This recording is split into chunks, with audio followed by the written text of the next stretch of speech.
How's it going? I'm ItFightsBack, and welcome to my heist guide for Path of Exile. Now, I literally go over everything heist that I could think of to put in this video. It's all here. How to get into heists, the heist rewards, the different job types, the different rogues, how to gear things, going over blueprints, different rewards from blueprints, all of like the special uniques, um, trinkets, and even the 5 boss fights that are specific to heists as well. There are timestamps down in the description if you would like to skip to any part of it. I'm going to start with the basics of how you come into heists. At first, um, I spent about 2 weeks making this video, um, piecing things together from all over the place. So definitely hit the like button, subscribe to help support me, and I hope you enjoy the video. Once you reach Act 6 in the story, an NPC called Kurai, the administrator, shows up in town. You can talk to her, but first we need to find some rogue markers. Okay, the first enemy I killed in the coast gave me rogue markers. Now I can use one. Nope, I have to be in a town or a hideout. Go on, and to use one of these, you can right-click it, and it'll open up a portal to the Rogue Harbor. Now this is where everything begins. You first have to talk to everyone in the room.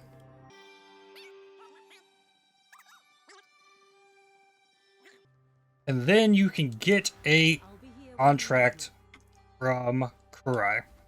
It'll be the first contract you do. Talk to Adia. You want to go run it.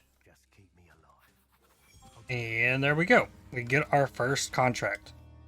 So to complete the contract, we have to go through this zone, make it to the end, get the item at the end, and then run back. On the way back, we're going to get swarmed with enemies, as is such.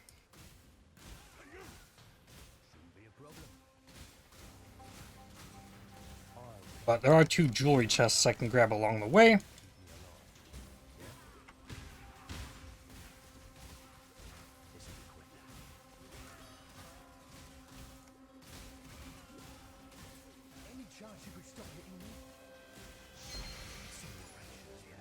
Eek jewel, link, good for early. Now these first quests, generally are just gonna give you a lot of rare items and stuff. And you can probably open just about everything in them. They're not big. You can see how slow Karst is at level 1, opening things. You gotta level all your people up.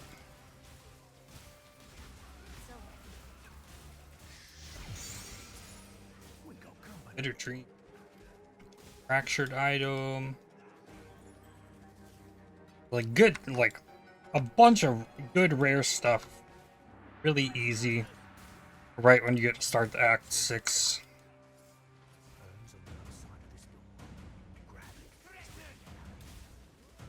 Then we have to make it out, and I'm playing hardcore, so if I die, I'm actually dead, so let's hope I can make it out of here.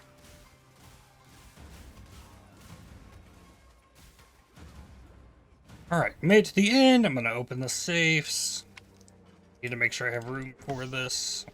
That. Okay. Take this urn and get out. Enemies are just swarming. I get him opening the door, and then I'm gonna fight behind him. Now, I love Frostblink for this. We can talk about other strategies getting through these, but Frostblink will teleport you instantly behind the enemies. Every other movement skill, you're going to have to move through them. or wait or for some kind of delay, crossblink is instant. So you can just like jump behind stuff, and if you hit enemies with the crossblink, you like get faster cooldown recovery on it.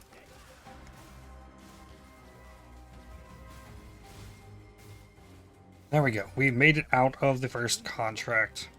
Alright, so now we should just have to go to Faustus. We can sell the urn for more rogues markers.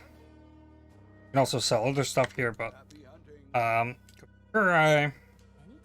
there we go. Quest complete. Now we can start finding more contracts out in the wild. You can find contracts before, but doing this mission, but you won't find the quest progression contracts. I'll show you that next. To start off, we only have access to 3 of the rogues. There's Karst, Tibbs, and Isla. Now, Karst and Tibbs, if you run a contract with them, you can start unlocking members. So you can also talk to Wicano, purchase items, and he has contracts that you can purchase and run. However, currently these are level 49 contracts. We need level 50 contracts or above to be able to unlock next members, so even if I purchased a contract here that Karst can run, it will not unlock it until it's a level 50 contract or higher. So we'll have to come back once we get another level or find a smuggler's cache. Now I've reached level 49 and I can purchase level 50 contracts from Wicano. So I'm going to purchase a lockpicking level 1 contract that I can run Karst. Now, there's sometimes this weird text stuff that happens in heists. The only way I know of to fix that is to like close your game and relaunch it, and sometimes it'll fix. Don't know why it does it, but it happens, and I need to get more markers first. Hear me. Okay, here I found my first smuggler's cache. Smuggler's cache will drop a bunch of rogues markers, and it will always drop a contract. Once you get to level 50 plus zones, you can start dropping quest contracts. Yeah, that's what you're looking for to find contracts, like guaranteed. Contracts can drop, but it's the best source of like rogue markers. And you have to find them for the quest contracts. Okay, now I have enough rogue markers to run the contract I started. I want to put this bunker contract that I just dropped from the smuggler's cache in here. The bottom right of this heist locker, there's a checkbox. When you check that, then you can go to your stash and then control click in any heists, and they will just automatically appear in the heist locker. Now let's run this lockpicking contract. Area level 50. And we should be joined here by Huck. So yeah, now we have Huck with us. So we have 2 members. So when we're finished with this, we'll have Huck added to the roster. Okay, now in this contract, if I were to take this chest, I've opened up everything along the way so far. If I open this chest, I'm going to trigger the alert level and a lockdown timer will start. Usually when you get to this point, it's best to stop opening chests and then finish the mission by getting the target from the vault. So instead of triggering the lockdown with alert level, we'll come down here and trigger it like this. So we can try and get out ahead of the swarm of enemies. At low levels, like before you have your character like kind of figured out, these can get pretty ridiculous. So usually want to just like get out quickly and safely. Because if you die after the lockdown is triggered, you will drop everything and not be able to get back in.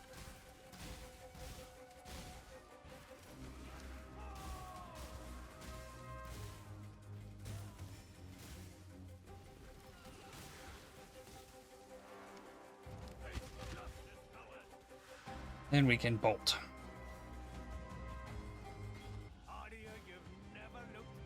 Okay. back to the Rogue Harbor. Going to sell, get Faustus. And now Huck has showed up in here. Talk to him. They all have their own stories. And now Huck shows up on the list. So now Huck will unlock me a new character if I run a mission with Huck. And Huck has 4 different possibilities. Or run one with Tibbs. So I need a brute force or demolition or lockpicking, brute force, demolition, or engineering. Level 50 plus to get the next member. I got a level 1 engineering contract that I can run with Huck, and a level 1 brute force I can run with Tibbs. Throw this in here, engineering, Huck.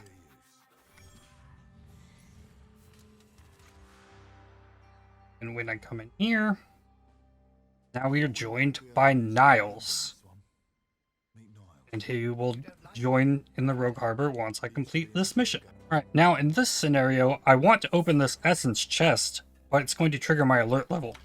So, before I open that chest, I'm going to open the final door. And I'm going to show you what happens once I trigger the alert level from opening something. Protect Huck while he opens the chest. It gets faster as you gear and level up. So now a timer starts. I have that many seconds to get to the end, and every additional chest I open while that timer is active lowers the timer by 3 seconds. So the timer goes away once you get the target of the heist. And then I can go back, and then I have to loot stuff while there's enemies just constantly spawning all around me.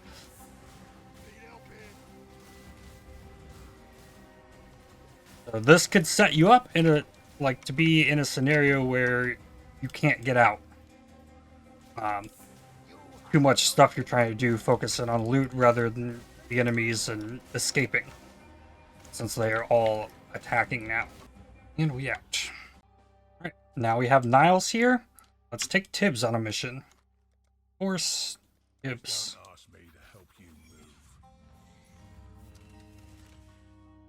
Tibbs is going to bring along Helena. And we will unlock her after this one. Okay, this unique chest just dropped me this claw. Let's say I'm worried that I'm going to die and potentially lose the claw on the way to get out. So since I have not procced the alert yet, they don't know I'm here, I can actually leave. And before I go get the reward target, and just by leaving the heist, I'll be able to come back in, because since the alert's not triggered, the exit is not going to get blocked. So if I want, let's say I can come back, and now all this stuff is no longer contraband, and now I have the Morsu claw, and I can just dump all this stuff in my stash, and then go back in to complete the heist without the risk of losing the gear that I wanted to save on the way out. It takes more time to do it this way, but that is an option if you find something really valuable that you don't want to risk losing. Alright, now we have access to Helena. Still haven't found any gear to use on any of them, so we can't buff them up in any way. So next we need to run one with Helena. That'll unlock us Nanette, and then Niles will unlock us Vendiri. So Niles can run Counter-Thaumaturgy and Deception. Helena can run Agility, Lockpicking, and Trap Disarmament. So let's see what we can find here. Engineering, no. Lockpicking, that one will work. Agility, better one to take. And it doesn't look like I have access to one that I can run with Niles. So we can just progress Helena this time. And unlock Nanette. Shows up right here. I'd like to introduce you to an associate of mine. This is Nanette. I'm pretty sure she's unlocked right there. Just like that, Nanette's unlocked, even if you don't want to go finish that quest. But if you need the rogue markers, which I do, then you can go run it. Okay, I just found my second smuggler's cache in the beginning of Act 7, and this one comes with a quest contract for Tibbs. Now this, it looks different than other contracts. You have to talk to Tibbs, and this is like storyline quest stuff. The only way to get this out of your inventory, you can't put it in your stash, is to drop it in like some zone. Otherwise, this will just have to sit in your inventory until you use it. Another smuggler's cache. Another quest contract. And making it 2 that are going to sit in my inventory until I go run them. And they can stack up as long as there is an available quest contract that you can do. They'll keep dropping for you. Another smuggler's cache. And another one. Demolition. The quest contract number 4. Oh, yikes. Yep, now I got 4. 5th one. Still another quest contract. Finally, I find my first either deception or counter-thaumaturgy contract, so now, finally, put this in here, I can take Niles on this contract, and we will get Vendiri. Now, I have an engineering contract that I can run with Vendiri. Get Gianna.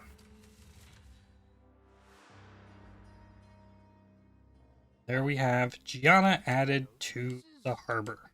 Okay, now I have all of my members, and none of them have gear. So our next goal is to gear them up and get them leveled in the jobs that they can do. I've gotten 2 pieces of gear of all the heists that I've ran so far. And you cannot equip gear until they reach requirements. So for the first cloak you get, requires level 2 in any job. And this lockpick is only can be used by rogues that can do lockpicking contracts. So they must be level 2 in lockpicking in order to equip this. So at the beginning, before everything is set up, since they're not leveled, we want to speed them up. So I am going to roll this, looking for a prefix that increases job speed. Here we go. 9% increased job speed and reduced raising of alert level. So now I can put this on anybody who has made it to level 2 in a job. So if I want to run this contract with Karst, the unique one, I can throw this gear on him. And let me try and roll something on this. Or job speed. Lockpicking speed is fine for now. Augment it just in case. So now I have 2 pieces of gear on Karst. So I can run that. Let's say I want to do this Talina one. Afterwards, I can come take this cloak off, move it to Talina, until I have gear that I can just have locked in place on every rogue here. That is all of the rewards, and next we're going to break down all of the individual job types themselves. Abyss reward chests will always drop 2 Abyss jewels. Abyss chests can also drop Abyss scarabs, and rarely you can even get uniques that can only drop in Abysses from the unique bosses. Though I've never seen any of the newer unique jewels drop in a heist. Armor reward chests will drop you lots of rare armor pieces, as well as helmets with helm enchants on them, armor scraps, fusings, jeweler's orbs, synthesized items, divination cards that give you armor items, even incursion armor bases, unique armors, just anything armor is dropped by the chest. Even like 5-link, 6-link chests, fractured items. There's a lot of value that can be gained from these chests. Some really cool stuff and very rarely even you can get influenced items. Those are only seen more often in like higher level heist contracts and blueprints. Light reward chests will drop you a handful of oils and also some scarabs. You can get maps that contain a blight encounter, but you can no longer get blighted maps from blight reward chests like you used to be able to in the past, even though there still is a brooch mod that says it duplicates blighted maps. Breach rewards will drop you a handful of breach splinters and breach rings. You used to be able to drop here like breach stones from these way back in Heist League, but now it only drops splinters, breach rings, and breach scarabs from time to time. So the scarabs are rarer. Metamorph rewards will only drop you catalysts, and you will get more catalysts from each chest as you go into higher level heist contracts and things.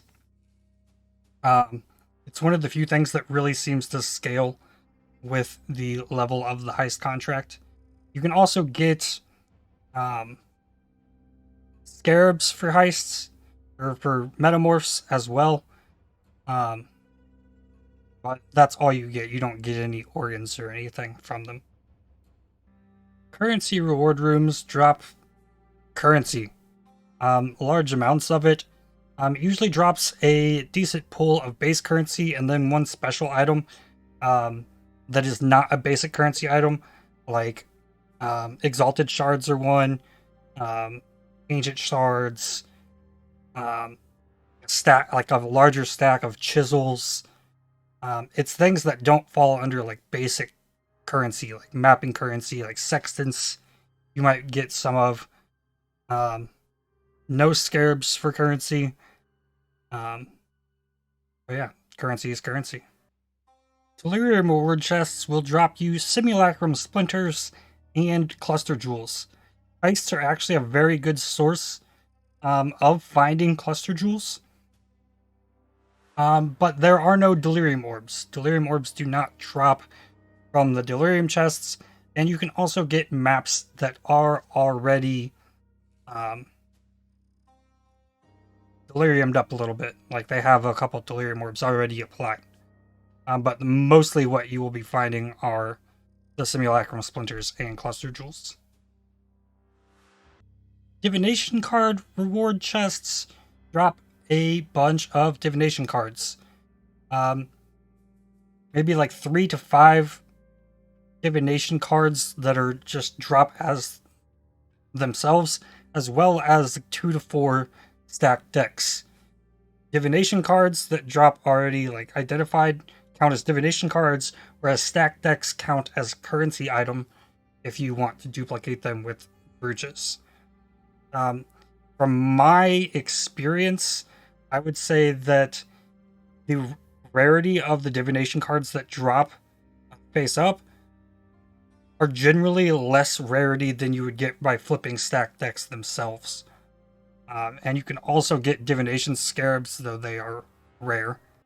Essence reward chests only will drop you screaming essences, or at least once you get to map level heist contracts. They only drop screaming essences, and the amount does scale with the level of the contract.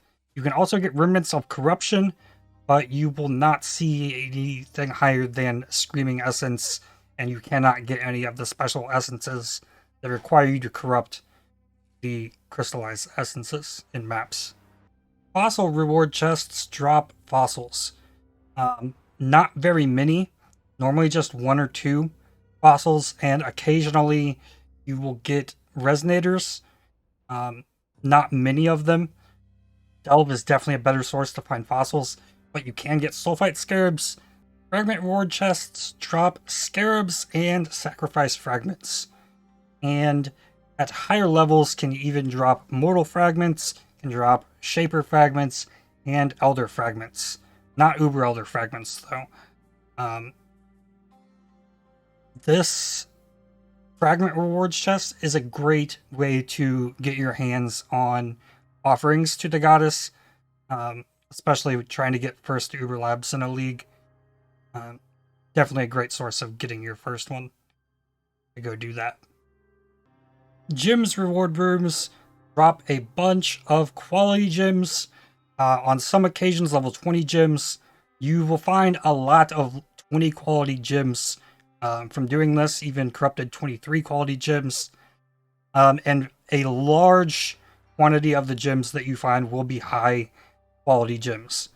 It's also a great source of GCPs as they drop in fairly large stacks. So from Heist alone, you can quality up a lot of your gems without flipping them and having to re-level stuff. You can just vendor the quality gems that aren't worth anything to get a bunch of additional GCPs.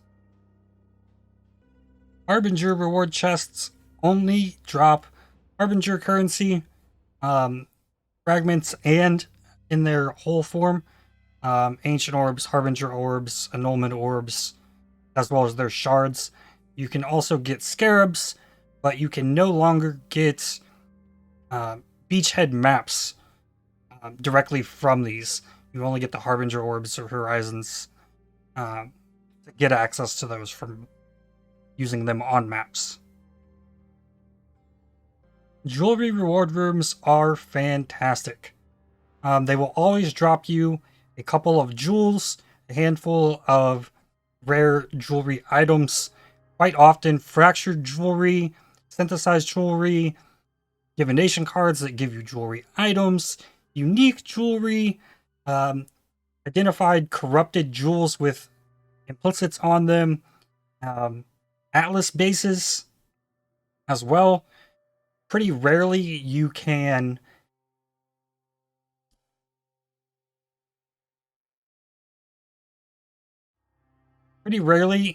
get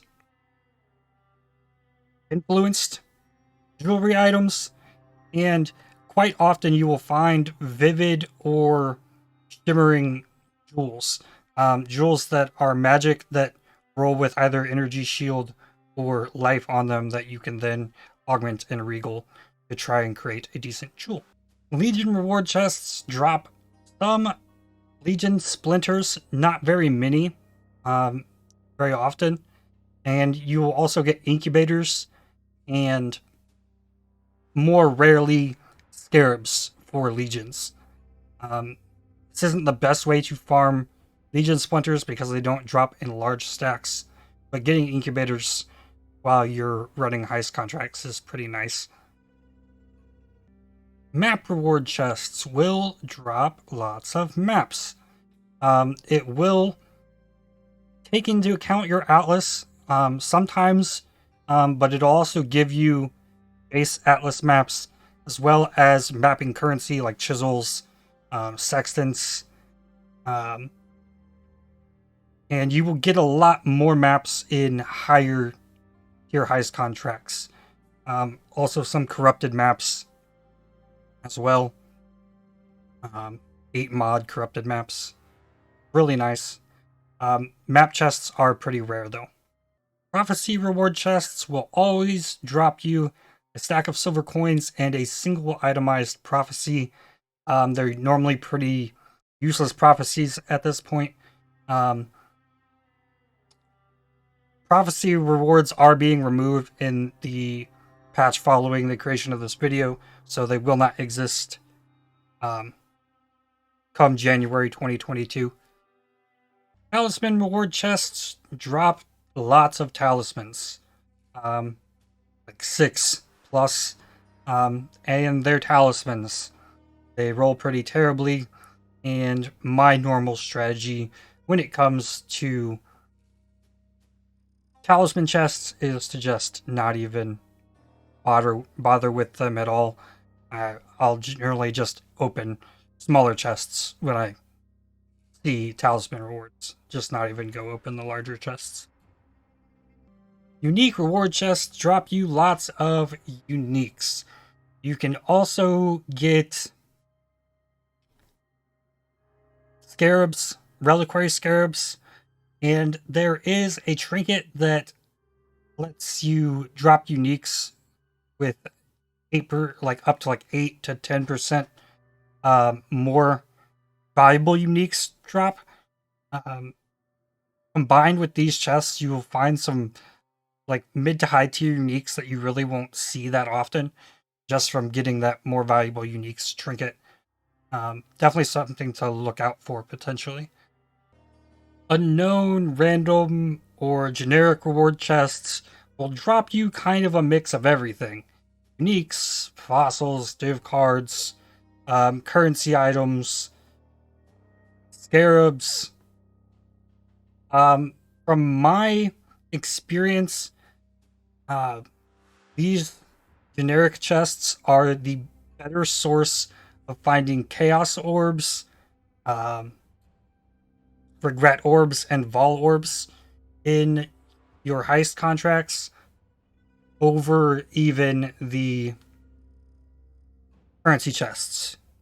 I generally just find way more chaos from these chests than the others. Lastly, weapon reward rooms drop weapons, weapon-based divination cards, sometimes corrupted weapons, unique weapons, weapons rolled with incursion mods on them. It's a great source of finding the porcupine card if you're looking for a 6-link bow. Definitely something to look out for, as well as obliteration cards. Even a 5-link quill rain can drop from one of these. You also get fractured items, synthesized items. There's a 6-link.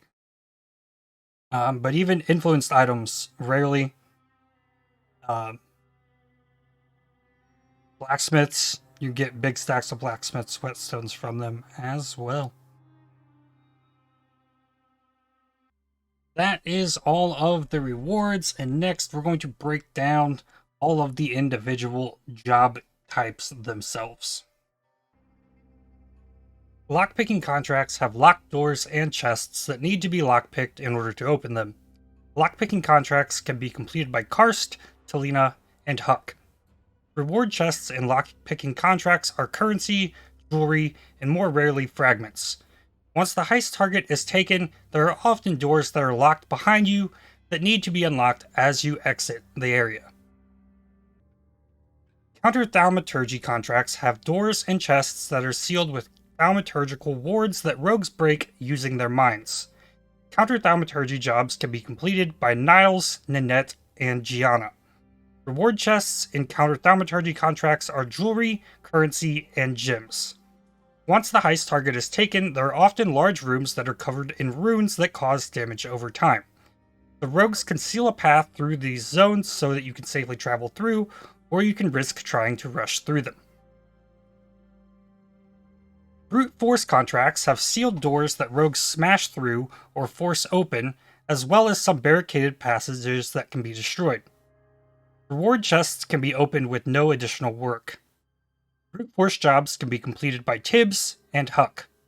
Reward chests from brute force jobs are uniques, weapons, and more rarely, fossils. Once the heist target is taken, some doors are sealed behind you that will need to be opened. On doors that are smashed through, the enemies on the far side of the door are stunned for a short duration, making them easier to dispatch. Perception contracts have sealed passages and cloaked reward chests. Rogues will have to discover the secret entrances through the sealed passages and discover the reward chests before they can be opened. Perception jobs can be completed by Nanette, Gianna, and Karst. Reward chests from perception jobs are jewelry, divination cards, and prophecies. On the entry to perception contracts, there are some passages that have totems that will activate when you come close to them, and after a duration will attempt to detect you within a radius. If detected, the lockdown meter will increase. The totems can be destroyed, but only while they are in the process of activating. The best strategy is generally to quickly rush through these areas. In demolition contracts, stealth and caution are thrown to the side as rogues bring bombs to blow open doors and reward chests, as well as the occasional blocked passage. Demolition missions can be completed by Vendiri, Tibbs, and Huck. Demolition rewards are Delirium, Metamorph, Blight, and Unknown. Demolition contracts take longer than all other job types as bombs must be placed at both doors and reward chests, and the animation takes a long time.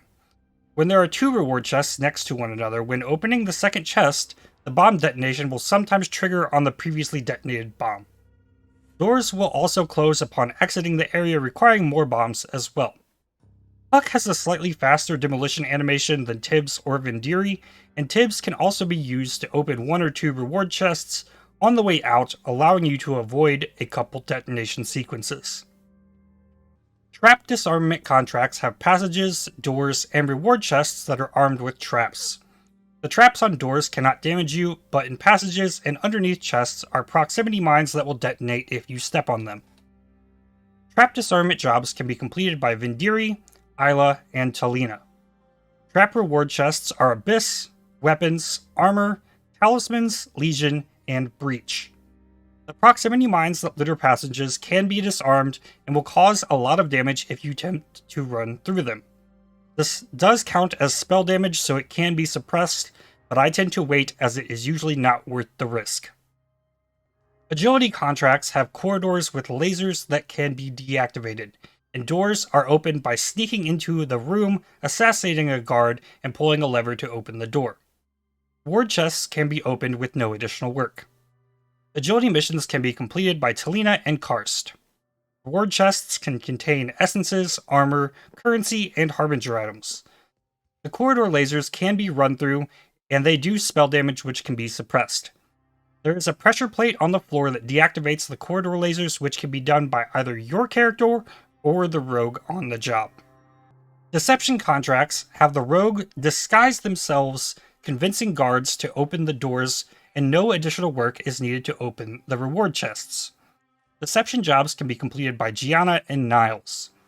Reward chests can include armor, harbinger, and divination cards. Deception contracts are by far the fastest contracts to complete, as there is nothing locking reward chests, and doors will never close behind you after acquiring the heist target, so you can run straight for the exit. Engineering contracts can have bridges that need to be built, and rooms with turret traps that can be deactivated. Doors are opened by using a blowtorch to cut a hole in the door, and is also used to open reward chests. Engineering jobs can be completed by Isla, Huck, and Vendiri. Reward chests can contain essences, uniques, unknown chests, and map chests. Turret traps and engineering missions can vary based on the layout, and the trapped areas are usually covered in small reward chests. If you are fast enough, you can run past them before they can damage you, but disarming them is pretty quick. Okay, there are 9 different locations that you can go to run heist contracts. There are bunkers, smuggler's den, laboratory, repository, prohibited library, tunnels, underbelly, records office, and mansions. Now, I'm not going to run through each of these. Each of them can vary based on the job type run in them, but there are 4 base enemy types spread across the 9 different contracts, and they actually align themselves with the reward types of the blueprints. So bunkers can have enchanted armaments as the reward, along with records office and mansions. So those all have enchanted armaments, and they're all filled with guards, essentially. Smuggler's dens and underbellies are filled with bandits. Laboratory and prohibited library have spellcaster type units, and repository and tunnels have mechanical type units. Now, each one has slight variations. Tunnels is thin, windy tunnels, whereas repository is more open areas, but the enemy types there are the same. Now, let's grab a repository, because I do want to show something in this one. Repository and tunnels are generally the best for farming XP, because it is very particular about where enemies spawn. So this square here on the ground is like an elevator that will bring enemies up. There's another one over here. And based on the different layouts, like I can tell you there's going to be a portal in here. There's 2 in every reward room. These big square regions, there's always 2 opposite the chests. So on the way back, I can kind of farm these areas. So on the way in here, I'm going to open one chest in this room. This is going to allow this room to spawn enemies on my way back out. If you do not open a chest in reward room, these 2 elevators will not spawn enemies. The same for tunnels. Go in here, here's a portal. There's one here. There's going to be 2 inside this room. And I'll show you once I grab the target. That wants to open this. You have to open the chest in order to get them to spawn. This one has a portal. And then there's several at the end. There's going to be 2 at this entrance. There's going to be 1 at either side over here. Now, they're not just going to instantly start spawning out enemies. You have to, like, be far enough away for them to spawn. So, this one, yeah, this one spawned enemies. I can come in here. This spawned enemies. There's enemies spewing out of this room. And they're just going to keep coming back. But now if I double back, oh, more came out of this one. Now there's enemies popping out of these. There's enemies popping out of these. That one. But you can't just perpetually farm this. You can get like 2 or 3 elevators worth of enemies that'll give you experience before it starts dropping off heavily. You can't farm as much as you used to be able to. And yeah, now there's enemies spawning up in here, and this one is spawning enemies, but the room right here, I didn't open a chest in this room, so this one's not going to spawn any enemies in it out of its portals. Even if I, like, now that I open the door, if I run away for it to spawn more enemies and run back, these elevators don't work because I did not open at least one of the chests in the room, whereas this one down here, I did. Tunnels work the same way, and I will put in clips showing examples of what the bosses do in each of these. So there's one more that I'm going to run, and that is a laboratory. Now, laboratories are great. Laboratories spawn little... There's holes in the wall that spawn rats. And I want to go over just kind of how this works specifically in this zone. So, you can see the whole map here. Now, if you could draw a box that fits the whole region in it, the outside edges, so this wall right here, there's no rats going to spawn. This wall along here, no rats will spawn. This one right here, no rats will spawn. And this one is with the heist target, so that's not going to spawn rats. So let me show you what I mean. I can run along this wall here, and there's little corridors like these spawn rats. Rats actually give good XP. Now this one's along the top edge. These ones will not. But this one right here, well, it should have, I thought, but it didn't.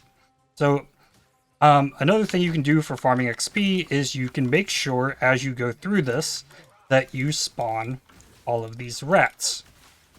You just got to look for these little things in the wall, and you can just run past them, and the rats will come out. And this one's along that top edge, like I mentioned. No rats come out of this side, but they did come out of this one. The same if I come down here. Rats will come out right here, but not out of these. So if you're ever confused why there's not spitting out rats on you, it's because they're on the outer edge of the zone. That always holds true. But it's another like good XP farming thing to pay attention to the rats. And if you get them all going in, then you don't have to worry about anything going out. because these spellcaster enemy types don't spawn as many enemies for XP farming. Right here. Right there. This room. There's going to be portals right here, but no rats because it's on the outside edge. Records office, mansions, and bunkers, the ones with the guards in them, all have 2 safes at the end, right before the heist target that genuinely will drop you something fairly decent. They're always worth opening. And then once you open or grab the heist target, enemies are going to start spawning all over this place. My character's kind of set up to just run, but these are the heists that are notorious for the doors. Enemies just kind of perched up behind doors that all will attack if you walk through them. So it's generally safer to have some kind of way of destroying them from the other side of the door. Like I am here with Caustic Arrow. I'll do another one here. And I will just kind of try and kill as many of them as I can, or just run through. This character is so fast that I can typically just kind of bolt before they even can attack. And their attacks will go off behind me, and I can just escape. Perks of being a level 100 character. Okay, the only one that I haven't shown off yet is an Underbelly or Smuggler's Den. Smuggler's Den is kind of dug into some mountain or something, where Underbelly is more like a structurally built zone. In here, there's lots of bandits. They still do attacks and things. And enemies like to build up behind these doors on the way out as well. So I'll show you what that looks like. Here's one of the unique enemies here.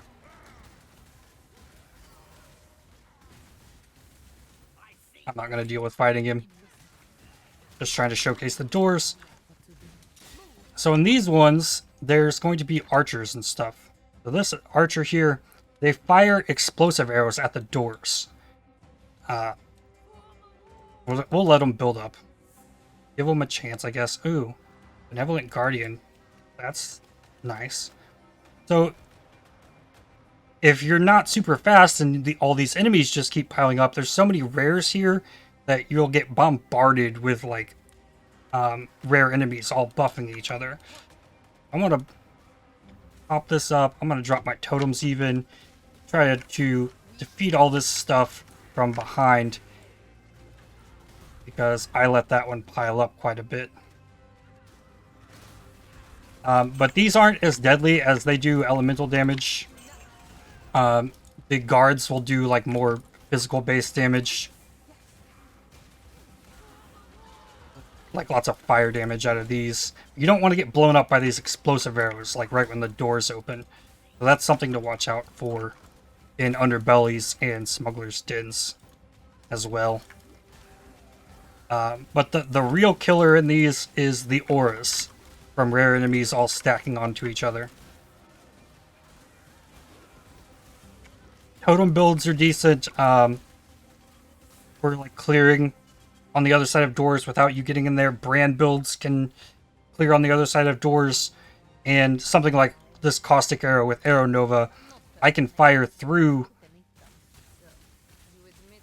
Let me find a sweet spot. I can fire through here. I'm going to cover everything back here with Caustic Arrow damage. So that's a strategy as well. Alright, prohibited libraries and laboratories have the same base enemy type.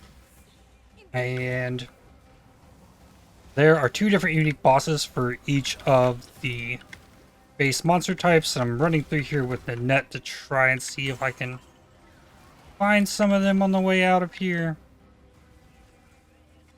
They spawn pretty frequently. That's just a rare pack. Here's one of them.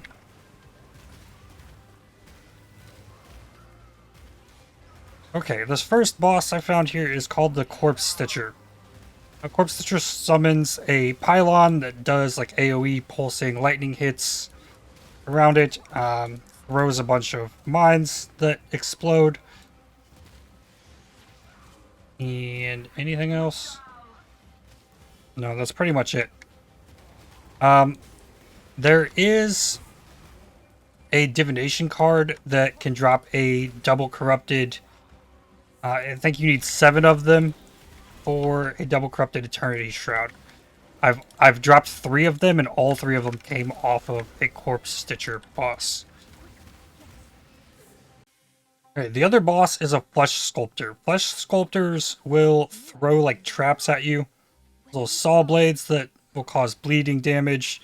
Throw a little like poison plummeting trap. Really, all this one does is definitely not as intimidating as the Corpse Stitcher is. Repositories and tunnels can have Loyal Guard Mark IV, like kind of a big dog-like thing. Try not to kill it here with the Creeping Frost. We've got a fight on our hands. Tries to punch you, has this attack that spawns enemies. The little beams are enemies. A big ground slam attack. And that's pretty much it. They're pretty tanky. But not quite as ridiculous as the other one. Alright, and I just found the second boss. This is Great Boy. Is a giant dog. It kind of patrols back and forth and has fire beams at its head. I think its footsteps do a little AoE damage.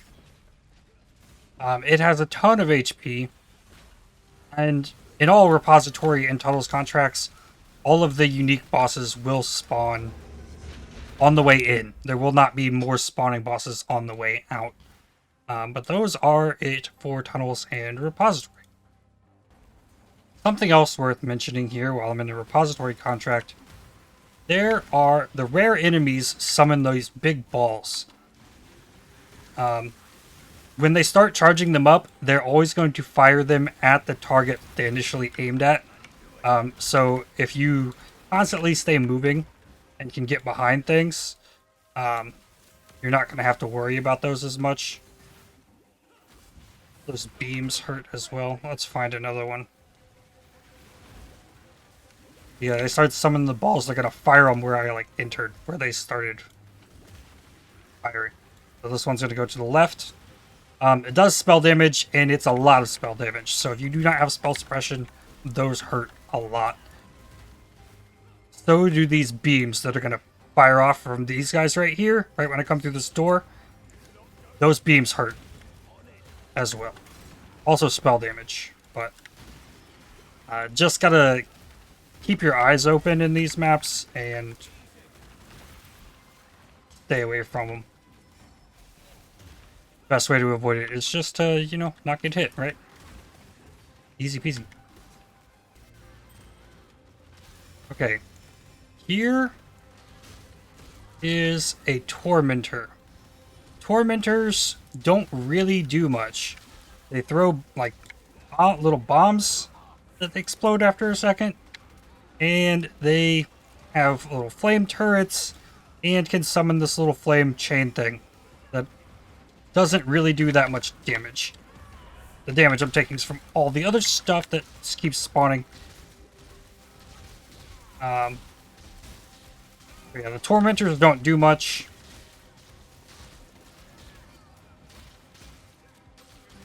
See if we can find the other one.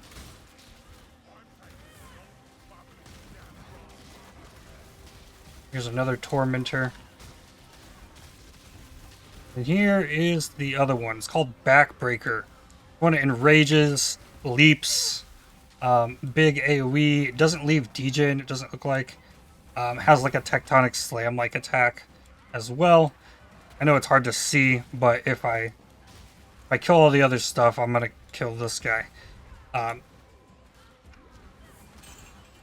But yeah, that's all he kind of does, and then he'll enrage. Pretty much just tectonic slam. Nothing too special about these two bosses in here.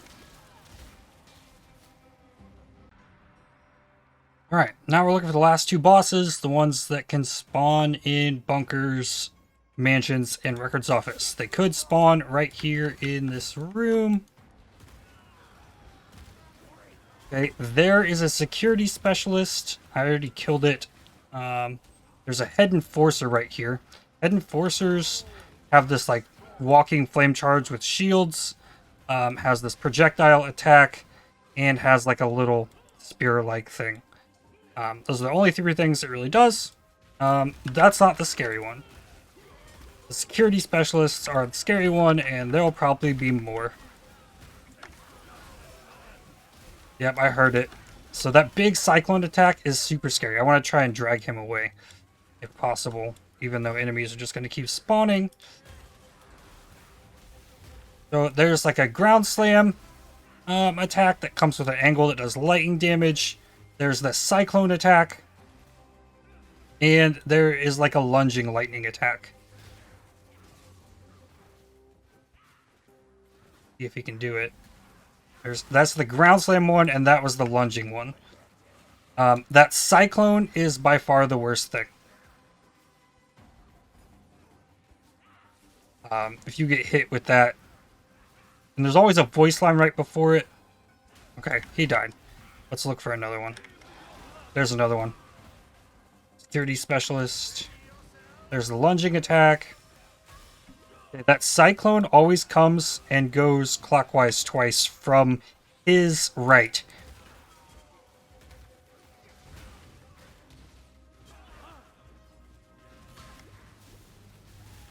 Cyclone should be coming. Okay, and you always just want to like try and get behind him.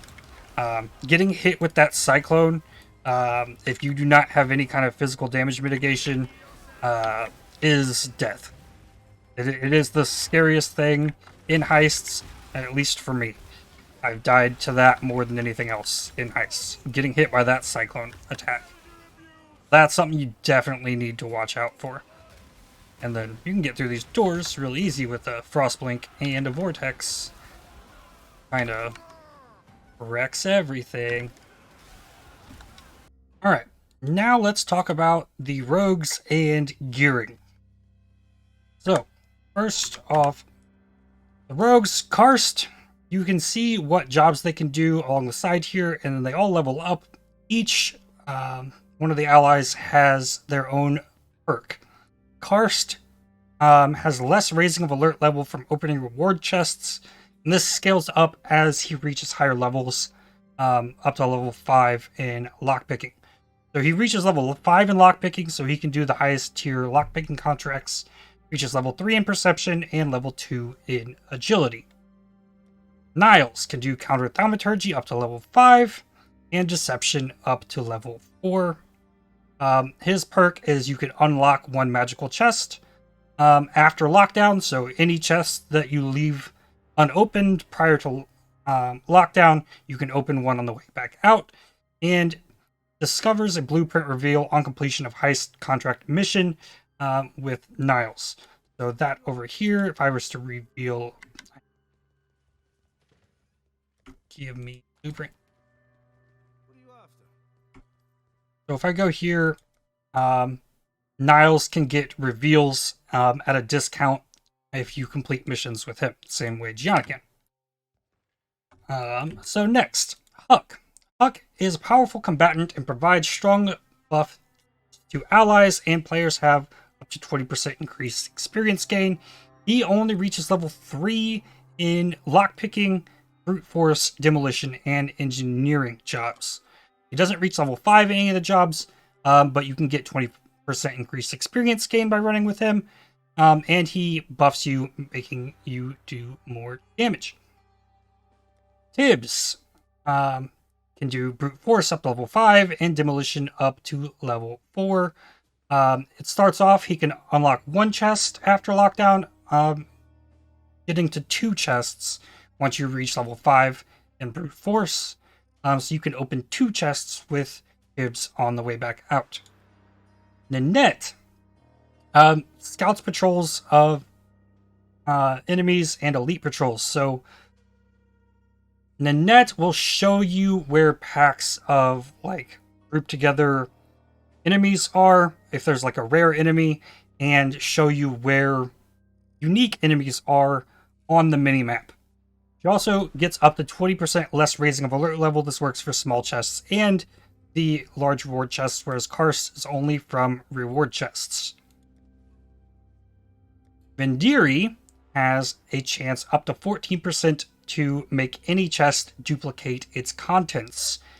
The trade-off to that is he has more raising of alert level. So you're not able to open as many chests, but you get a chance to duplicate any contents of chests, which works for barrels and things as well. He can reach level 5 in Demolition, level 5 in Trap Disarmament, and level 2 in Engineering. Selena gets up to 14% less raising of alert level, kind of the same as the net, just not quite as effective, and has an increased chance to find heist targets from secret reward rooms. So the heist targets, I don't know if I have any in here, like this one that you would turn in for rogue markers. She can find those just from reward chests with a chance. They're not worth near as much as your normal ones, but it's still more rogue markers. And she can reach level 5 in agility, level 3 in lockpicking, and level 2 in trap disarmament. Gianna has up to 30% reduced blueprint revealing cost and discovers a blueprint reveal upon completing a heist contract mission. This is the cheapest way to get blueprint reveals. It actually says up to 40% here. So this costs $19.99 to reveal, whereas with Wicano it costs $3,331 to reveal this wing. So that's what Gianna is really good for. Then Isla. Her perk is up to 50% increased time before lockdown. So the 20 seconds that you get once lockdown is triggered to get to your reward target, Isla can give you 50% increased time for that lockdown, up to 30 seconds to get there. So you can open more chests after lockdown with Isla. Isla can reach level 5 in engineering and level 4 in trap disarmament. So, generally, once you gear up all your characters, they're going to kind of all fall into their specific roles, where you're going to want to be running certain people on certain contracts. So it's typically the level 5. First, you probably want to take on lockpicking. Niles will take on Counter-Thaumaturgy, and Nanette Perception, Tibbs Brute Force, and all of that. So, there are 4 different gear slots. There are brooches, there are cloaks, there is a tool, and an accessory. So I'm going to just go through these. So there are different tiers of all of the different things. So I have level 5 accessories here, level 2, level 3, level 4, and level 5 cloaks, 2, 3, 4, and 5 brooches, and then some just random tools here. There's a different set of tools for each job type. So as this requires level 2 in agility, this blowtorch requires level 4 in engineering, and they all provide buffs to the job speed for their respective jobs. Now, brooches, what they can do is they can give you a chance to duplicate items dropped from reward chests, as well as the small chest if it's applicable. Cloaks give you a chance, reduced raising of alert level. You can stack that on there, and you can open more chests by doing that. The tool that they have is just to kind of further buff things. Here I have 17% increased job speed on here. And then the accessory, you kind of tailor to your character. Now, there's 3 different types of these accessories. There's ones that increase spell damage, ones that increase projectile attack damage, and one that increases melee damage. Now, that will affect the damage of the rogue that you have them on. So, we're going to dig into this one first. So, these, let me find a currency tab here. So if I were to roll this, I didn't hit anything on these, but you can increase damage that you're dealing with these. Players and their minions have a chance to deal or deal additional physical damage. The big thing, though, is that you can roll suffixes on these that are auras, and they're different based on the different types. So this is now granting a level 15 Purity of Fire. I believe that would give you +3 to maximum fire res if this was on your rogue, as well as a bunch of fire res from that. Now, they like this one can roll Wrath, and let me roll one on here. They're suffixes, so I can look out for it here. I got Job Speed on this one, Augment, trying to get a suffix, and then there's Grace. So this is kind of more geared to the bottom right of the tree. Sharpening Stones are more geared to the bottom left, and the spell ones are more geared to the top. So, depending on what kind of build that you're playing, you wouldn't want to try and gear the accessory for the rogue itself. Generally, they're not going to be the ones doing your damage. So, it doesn't matter that if Talina does projectile damage, that I put a spell damage accessory on here. So here I have level 15 Zealotry, here I have level 15 Grace, here I have level 15 Zealotry. This one doesn't have anything. That one, this one has Zealotry, that one has Zealotry, Job Speed, and this one has Zealotry. That's because my build can benefit from running Zealotry, but I can't fit Zealotry in. I'm running Hatred and Malevolence. Zealotry is a further boost to Cold Dot on this build. So if I was playing a different build, maybe the aura that I want is Grace, or maybe I want Haste. What else can we get? We can get Hatred on this one. Just depending on what your character is missing and can benefit from, that's what you should roll these for. So if my character could benefit from Wrath, I'd want to try and roll a level 15 Wrath on there. Ideally, with something else beneficial. Job Speed will increase the rate they're able to open the doors. Here's a Malevolence with flat fire damage. That's kind of cool. You can go through a lot of regals crafting this gear if you're trying to make things perfect. And you can see here that in like my league start scenario, I didn't make all my gear perfect. But I did get Zealotry where I could, and then I have Grace on here. So if I'm taking multiple people into a blueprint, I can get both auras. I can get Grace and get Zealotry and benefit from that. So those are the accessories. You can stack them with damage, or you can try and stack them with other things. You can go to Path of Exile, and they have the heist stuff on here. You want to craft, I think they're gears on here. So Burst Band, you can get Zealotry, Wrath, Purity of Lightning, Discipline, Malevolence, mana regeneration rate that would affect you. The crit chance would just affect the rogue. Reduced hiring fee, travel fees, reduced ring cut makes it cheaper to run contracts. You can get job speed or like flat damage to attacks. The job experience doesn't matter once you reach max level. Spell damage doesn't affect you. Increased time before lockdowns, somewhat useful. But depending on what type of build you're doing, since I'm doing a dot build, the thing I want most on there would be job speed, increased time before lockdown, and prefixes. And then my aura. And then, like I mentioned, different. On the Sharpening Stones, you can get Anger, Determination, Pride, Purity of Fire, and Life Regen. Whereas the prefixes are all the same. And arrowheads, you can get Grace, Haste, Hatred, Purity of Ice, and increased flash charges gained. So these will all affect you if they're crafted on there. So next, let's look at the tools.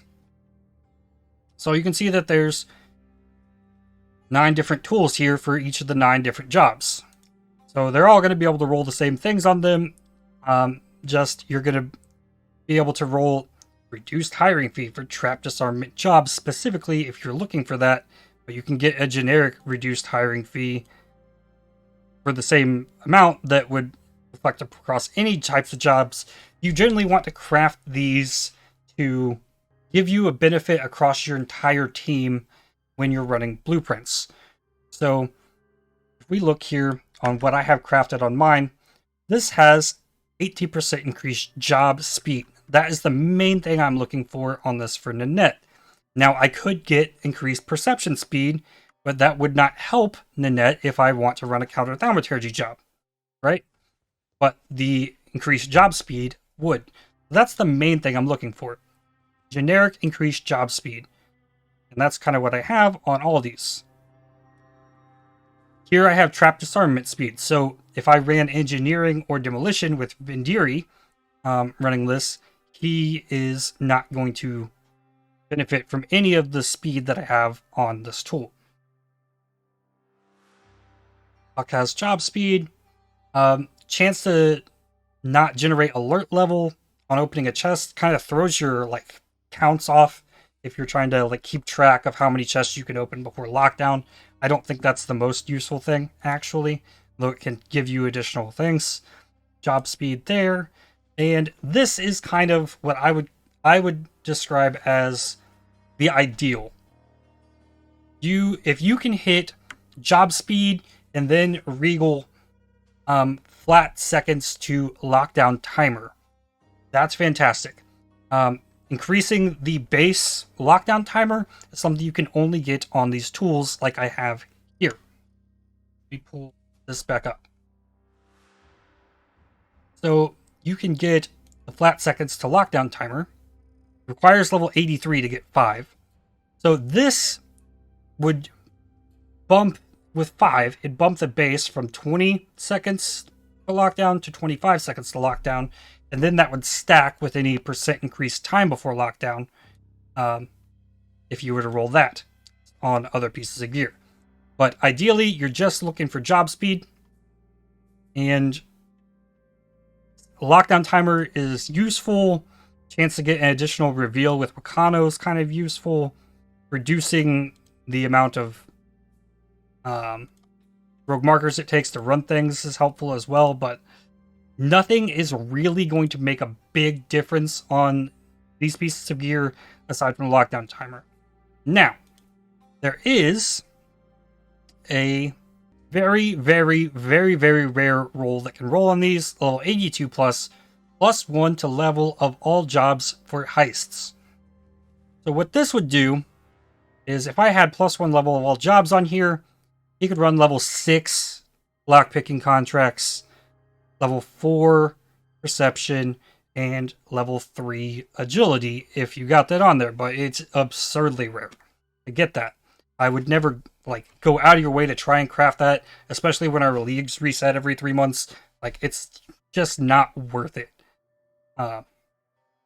But in doing so, right, I'm going to raise the max level. It's going to increase the level that the heist perk gives. So it's going to increase the less raising of alert level from opening reward chests if I give an increased level to Heist. Now, the most beneficial place for this is to give that to Gianna if you were able to get it.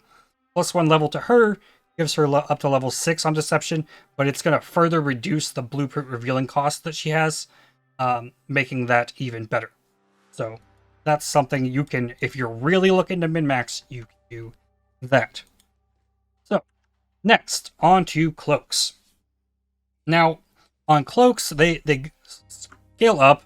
Each one has a implicit going from 2, 3, 4, 5 reduced raising of alert level, and it scales on what you can get on or with levels.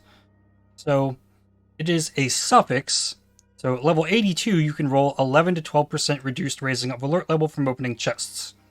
At lower levels, you're going to get lower values, but this is kind of what you're looking for to start off. You're looking for job speed and reduced raising of alert level from chests. Those are the only things that really, really matter. There are mods that are beneficial to you as well, like increased damage while areas not in lockdown. So before you get to the end of the heist, you can do increased damage with hits on enemies on full life. Crit multi while areas not in lockdown. Thing is, things get crazy in heists once you get the heist target, and then you run out. So you lose all these buffs that you can get on these. So it's more beneficial to focus on trying to get job speed. Secondary would be increased time before lockdown on the prefix, but job speed and reduced raising of alert level. So if we look at the gear that I had on these characters, here I have reduced raising of alert level, only the 9 to 10%.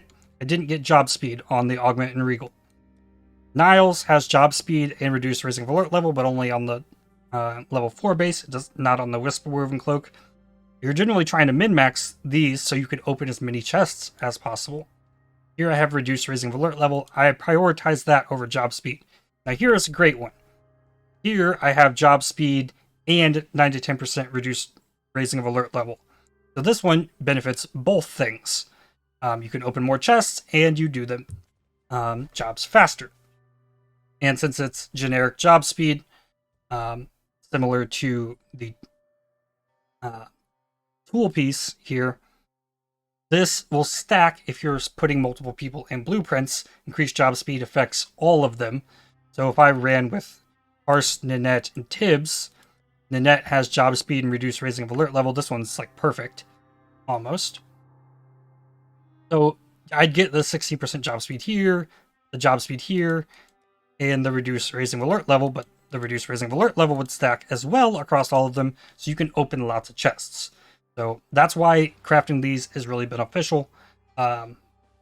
You're not going to notice as much of a difference just running normal ice contracts as you would in blueprints, but this is ideally what you're looking for. As much reduced raising of alert level as possible in job speed. Diria's got the same thing, reduced raising of alert level, job speed. Here I've got reduced raising of alert level, time before lockdown. I took that because I got a 12% on it. Gianna has 12% and time before lockdown. Isla has 10%. So I hit level 100 on this character, so I stopped like trying to min-max my heist gear as I moved on. Now the tricky part, brooches. So now we've gone over like what job types each of them do. Now early on, your main thing you're going to be looking for on these is pretty much what I have here. Before your heist members are leveled, they're going to be slow at performing their jobs until you get them leveled up. So on this like item level 70 thing, I stopped rolling once I hit job speed. Trying to roll this. I can keep rolling this here, and you can see that there are suffixes that can give you a chance to duplicate one of a bunch of different reward types. So the easiest way to show that off is over here again in Path of Exile. So there's not many prefixes that you can get, but there's lots of suffixes. There's a chance to duplicate basic currency, blighted maps and catalysts, breach splinters, catalysts, delirium orbs and splinters, divination cards, essences, jewels, legion splinters, map fragments, maps, oils, scarabs, and sextants. So these are all possibilities that you can roll. And item level 83 plus can roll 13 to 15%. That's your max chance to duplicate currency. So it goes from 6 to 7 at the lowest tier up to 13 to 15%. Now, ideally, you want to fix these so that they're beneficial to what jobs that specific rogue is going to be running. So since Karst runs lockpicking, Lockpicking drops currency, or the reward chests, anyways, are currency. Fragments that can also drop scarabs, as well as jewelry. Now, the most beneficial, just if I were to say don't worry about their jobs at all, is chance to duplicate basic currency, because small chests drop basic currency, unknown chests drop basic currency, currency chests. You're going to get a lot of currency duplicated by just having something like this. Like very early on, if I augmented this and hit job speed, this is fantastic. I love this. I probably wouldn't change this until I'm trying to craft a level 5 Foliate Brooch. I would just run this on the character until I had a regal and try to regal it. Hey, I got a prefix. Increased quant of items dropped in Heist. So, before I go into each specific one, let's talk about the prefixes. Prefixes are increased damage. Doesn't affect you. Job experience game doesn't matter once they reach max level. Job speed is beneficial. Quantity of items dropped in Heist isn't super beneficial, but it can be used. I don't believe this affects chests. I've run so many heists, I've never had any definitive proof that these quantities affect what comes out of chests. They just affect what drops off of the monsters themselves. So it's really only beneficial if you're trying to drop heist gear, essentially, to grab the quant on there. You can get increased rarity of items as well. But the other big thing is up to 15%. Okay, I'm pretty sure this rolls up to 25%. I don't know why there's two categories here. Increased rogue's marker value of primary heist target. So the primary heist target is what you get out of the heist that you can sell for markers. So if you roll increased rogue markers from this, it'll increase the amount of rogue markers you get by selling these. That's pretty beneficial, especially if you're running lots of contracts.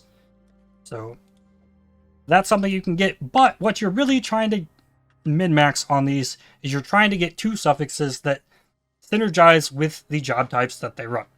So here I have currency and fragments, which I'm getting a lot of by running lockpicking contracts. Niles is fixated towards Counter-Thaumaturgy, which drop jewelry, currency, and gems. There's nothing to benefit gems. So here I have a chance to duplicate basic currency and a chance to duplicate jewels that drop from the jewelry chests. It's the only thing you can really benefit from there. So I have the basic currency. Huck has a chance to duplicate jewels, which isn't ideal, and a chance to duplicate scarabs. Now on Huck, I like to run brute force and demolition contracts with Huck from time to time. So in those, I'm fishing for scarabs, fishing for blight scarabs, fishing for metamorph scarabs, fishing for reliquary scarabs. I think that's basically it. I'm just a chance to duplicate the scarabs. I really don't care about abyssals or anything, or it dropped lots of jewels. So let's move on to what I have on Tibbs. Tibbs has a chance to duplicate blighted maps and catalysts. Blighted maps don't exist, and a chance to duplicate scarabs. So he can just do brute force and demolition. Brute force drops give you fossils, as well as fossil scarabs. Uniques, you can get scarabs from uniques, but nothing really to boost here. There's nothing to boost fossils. So the only thing you can benefit on this is currency from small chests or chance to get scarabs off of the reward chests. So that's what I did. And then demolition can drop lots of catalysts. Chance to duplicate catalysts in those is also really beneficial, so I threw that on tips. Nanette, I have kind of a really good one here. Chance to duplicate basic currency and a chance to duplicate contained divination cards. Perception drops divination cards. Like, that's big divination card rooms.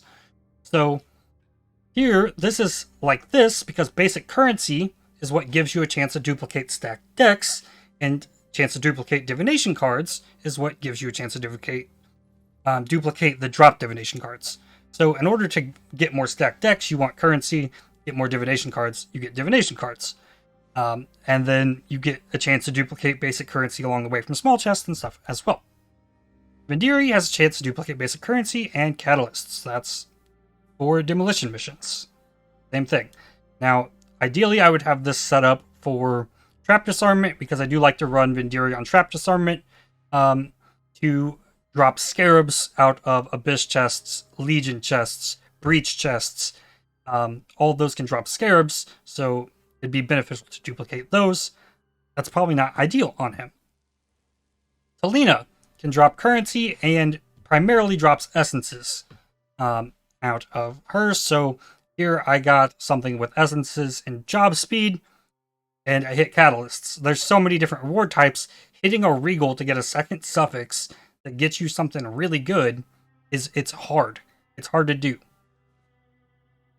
Here I have chance to duplicate legion splinters and chance to duplicate scarabs. This is supposed to be here. That's supposed to be on Vendiri.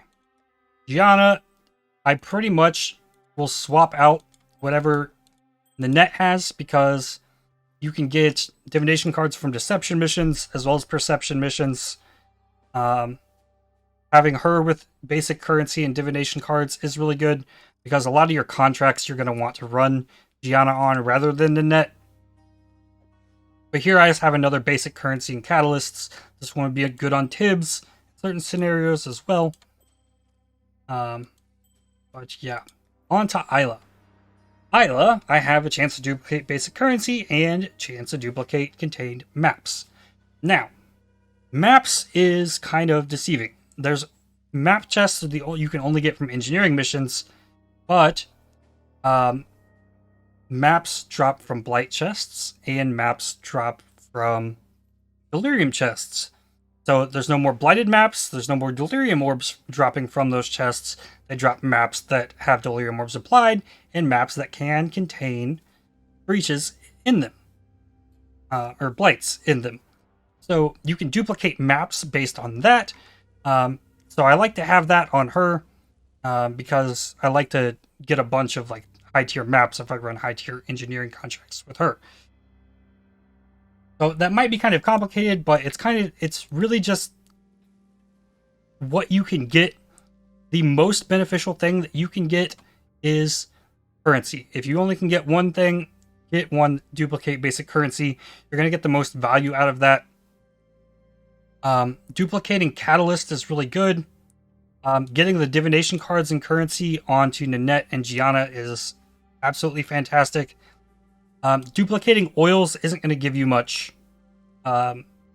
You'd be better off trying to duplicate the scarabs to let you then go run a map with a blight in it than you would trying to duplicate the oils, because then you could get blighted maps from the blight in the map. Sextants very rarely show up. Chance to duplicate sextants really doesn't do anything for you. Map fragments only drop from fragment chests, so this isn't useful on anybody but Karst. Jewels works for Abyss Jewels and normal Jewels. Legion Splinters don't drop in high quantities. Essences do drop in high quantities, so duplicating essences is really valuable. Delirium Orbs don't drop. You can only duplicate Splinters, so you're going to go from like 5 to 10 Splinters to 10 to 20, potentially. Catalysts, though. I highly recommend Catalysts. Higher tier heists, duplicating Catalysts. You can get tons of Catalysts that are worth quite a bit, especially early on in the league. Breach Splinters don't drop much, so it's not really worth anything there. But yeah, those are brooches. You'll spend more time trying to roll brooches than anything else, and I'm constantly, like, every single time I get a new foliate brooch, I'm trying to craft it. And I'm generally trying to roll these until I hit something that has 15%. Anything from 13 to 15%, this will job speed. I'll regal this. Well, there we go. That's an amazing one. Like, what I just did is really rare. That's hard to do. Getting the two 13 to 15% rolls. But Legion and Breach Rewards both come from Trap Disarmament. So I could then take this that's on Vendiri, and then get more out of my Legion reward chests and Breach reward chests. But then I'm not going to be getting more scarabs duplicated. But Vendiri also has a chance to duplicate stuff as well, so you can get a lot more Breach and Legion splinters this way. But like I said, that's just what you like. Take what you can get. Like, there's no way I'd ever want to re-roll this because, like, that's got T2 job speed and like 2 T1 reward types on it. Like, in SSF, I spend more exalts on stuff like this than anything else in the game.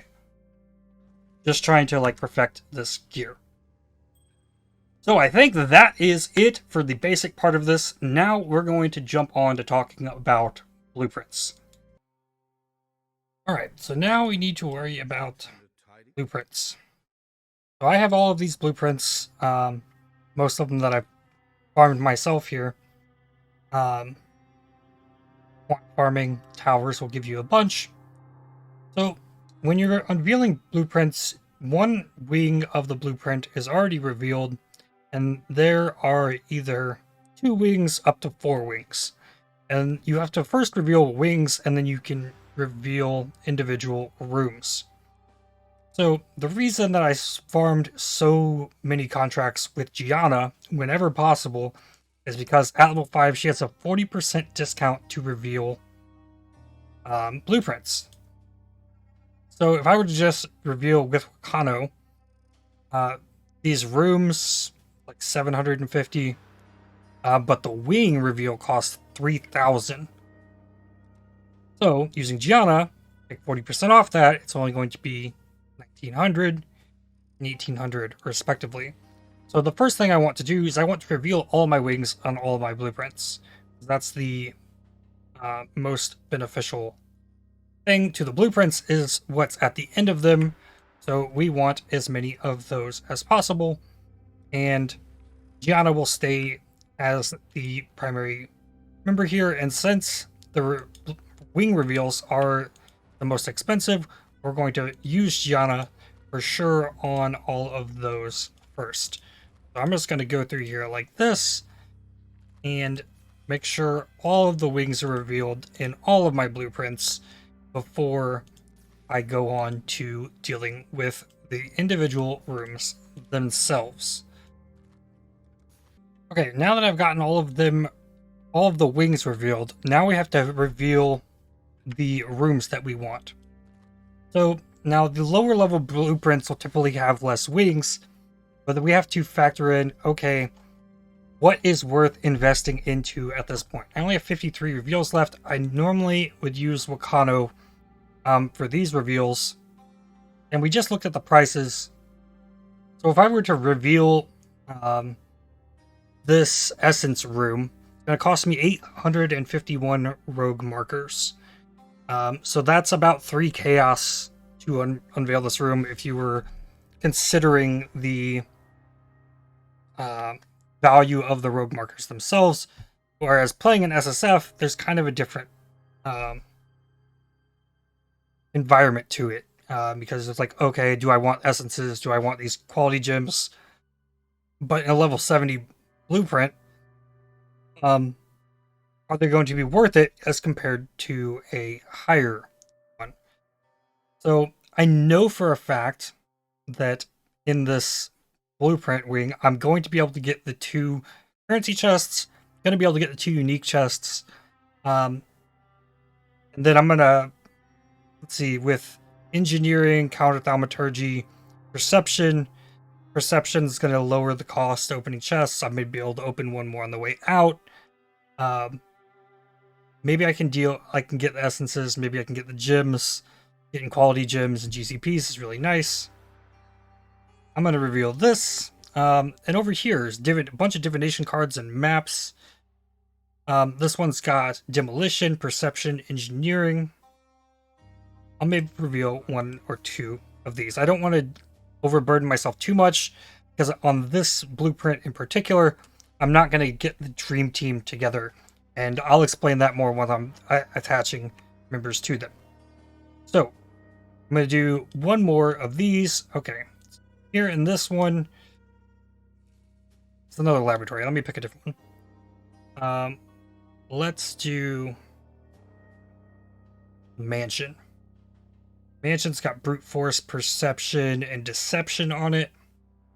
Again, just div cards there. Say, I really don't need the div cards. But I definitely want both of these currency rooms.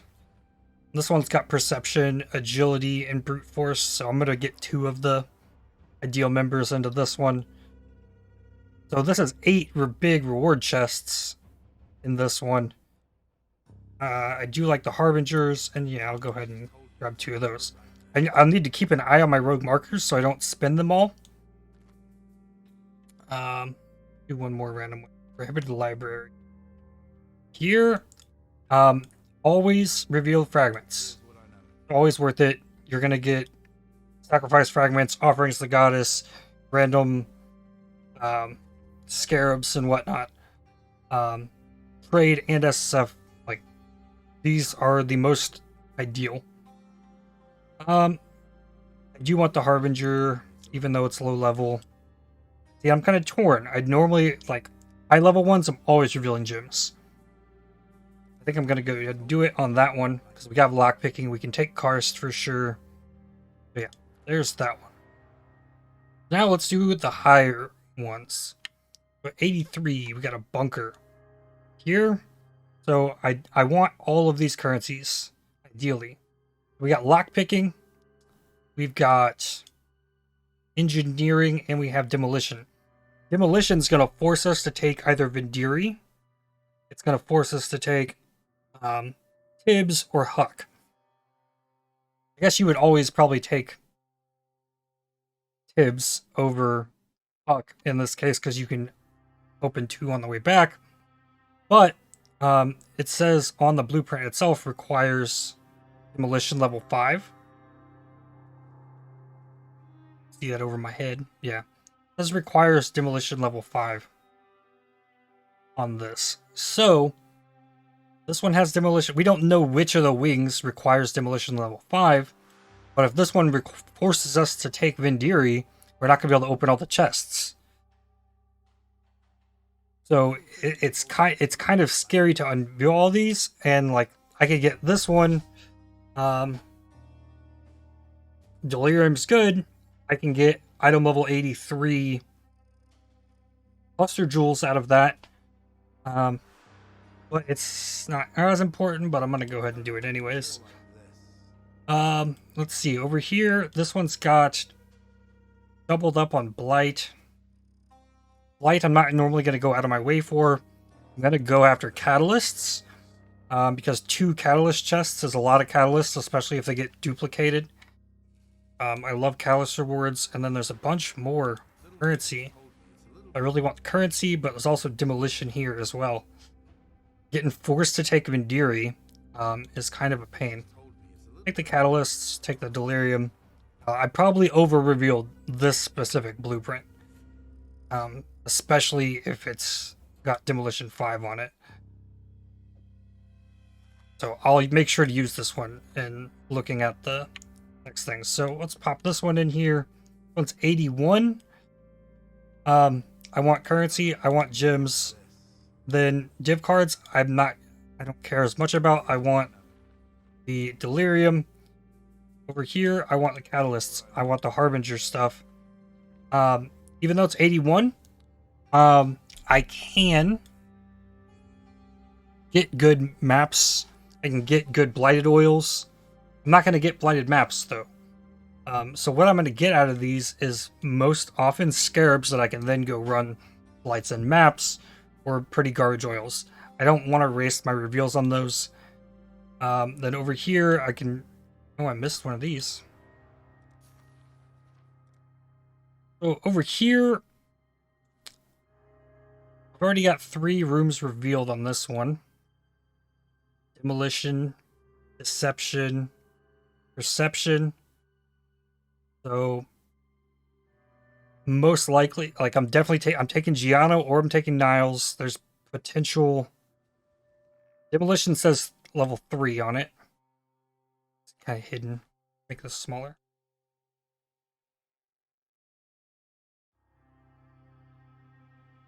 Demolition says level 3. So I'm not locked into taking Vendiri. His Tibbs goes up to level 4. But here I want gems, I want currency, I want catalysts. This is probably enough. I don't want to spend more on this because I'm probably not going to be able to open it anyways.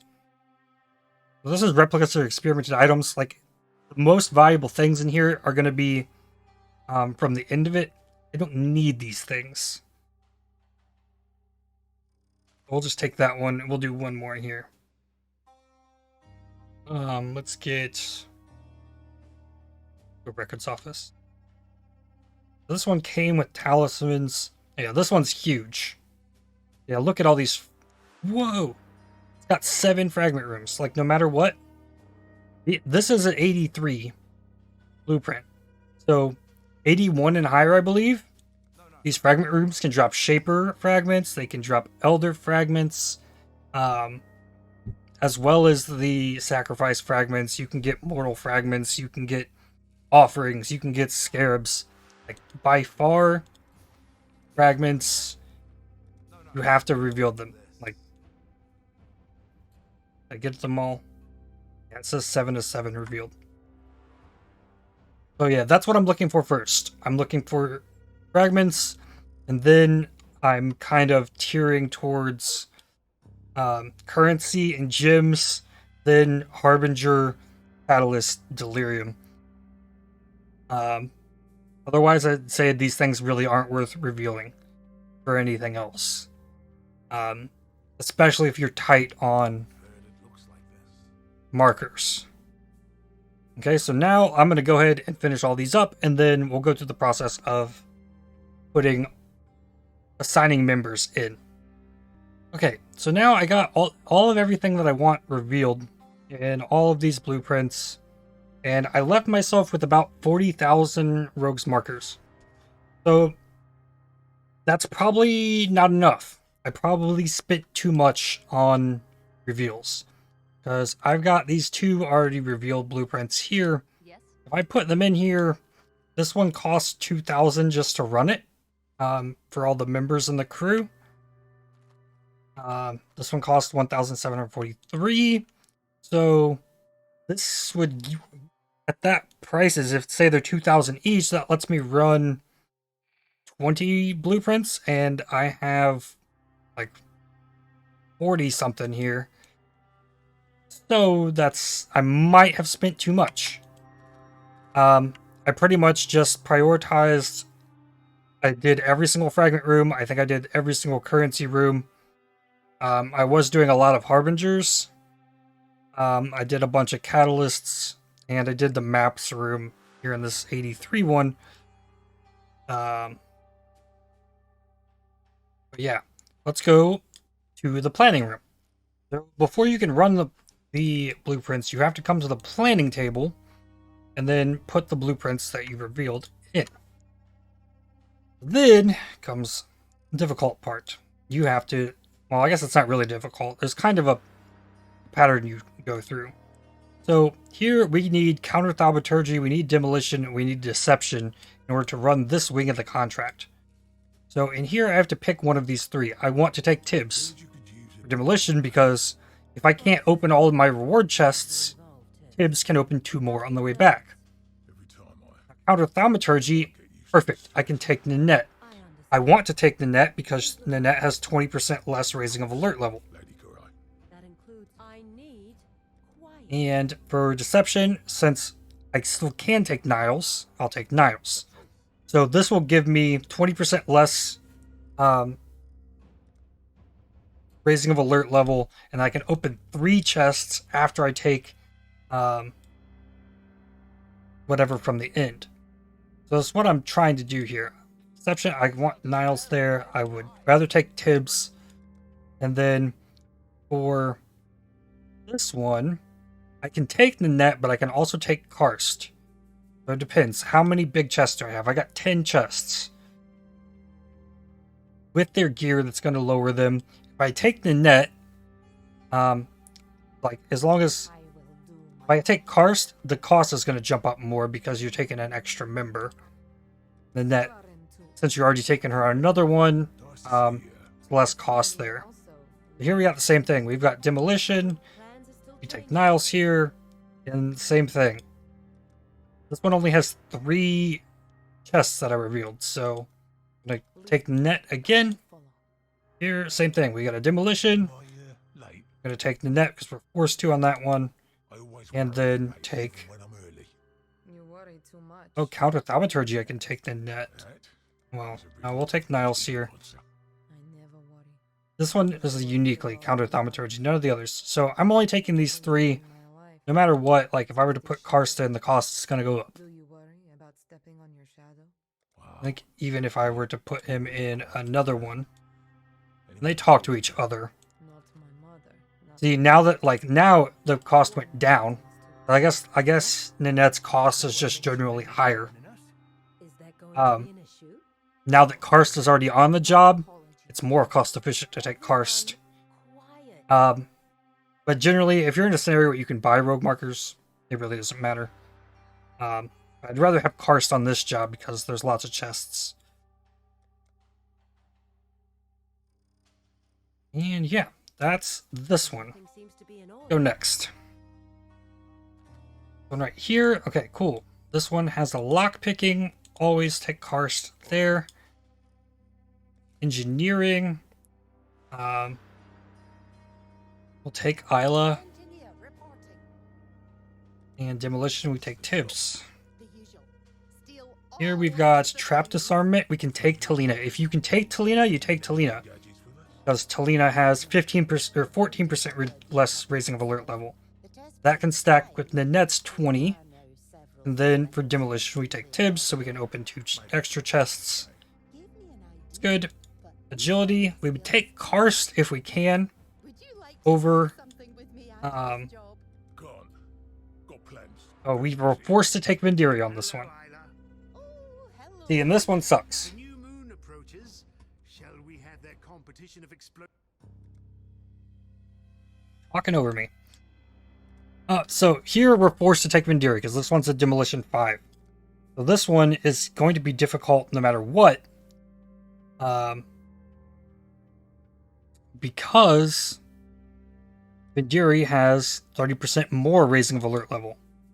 So Karst has 40% less from reward chests. But I 1, 2, 3, 4, 5, 6, 7, 14 reward chests. When you take Vendiri on a normal contract, you can open 3 in 1 small chest. And he's going to raise the cost of all the others. And I can't get anybody else in this one because we're locked into Engineering 5. This one we're kind of forced. Karst is the better pick here over Talina. Because your focus, especially on this wing, is the big chests. So we confirm that. Now that one's ready. Go next. This one we've got Perception and Counter-Thaumaturgy. Perception, your initial thought is take the net. But in this case, you take Karst because you have Counter-Thaumaturgy and can take the net there.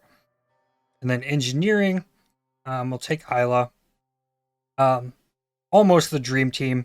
But if you can get these two together, if you can get Karst and Nanette on the same mission, always do it.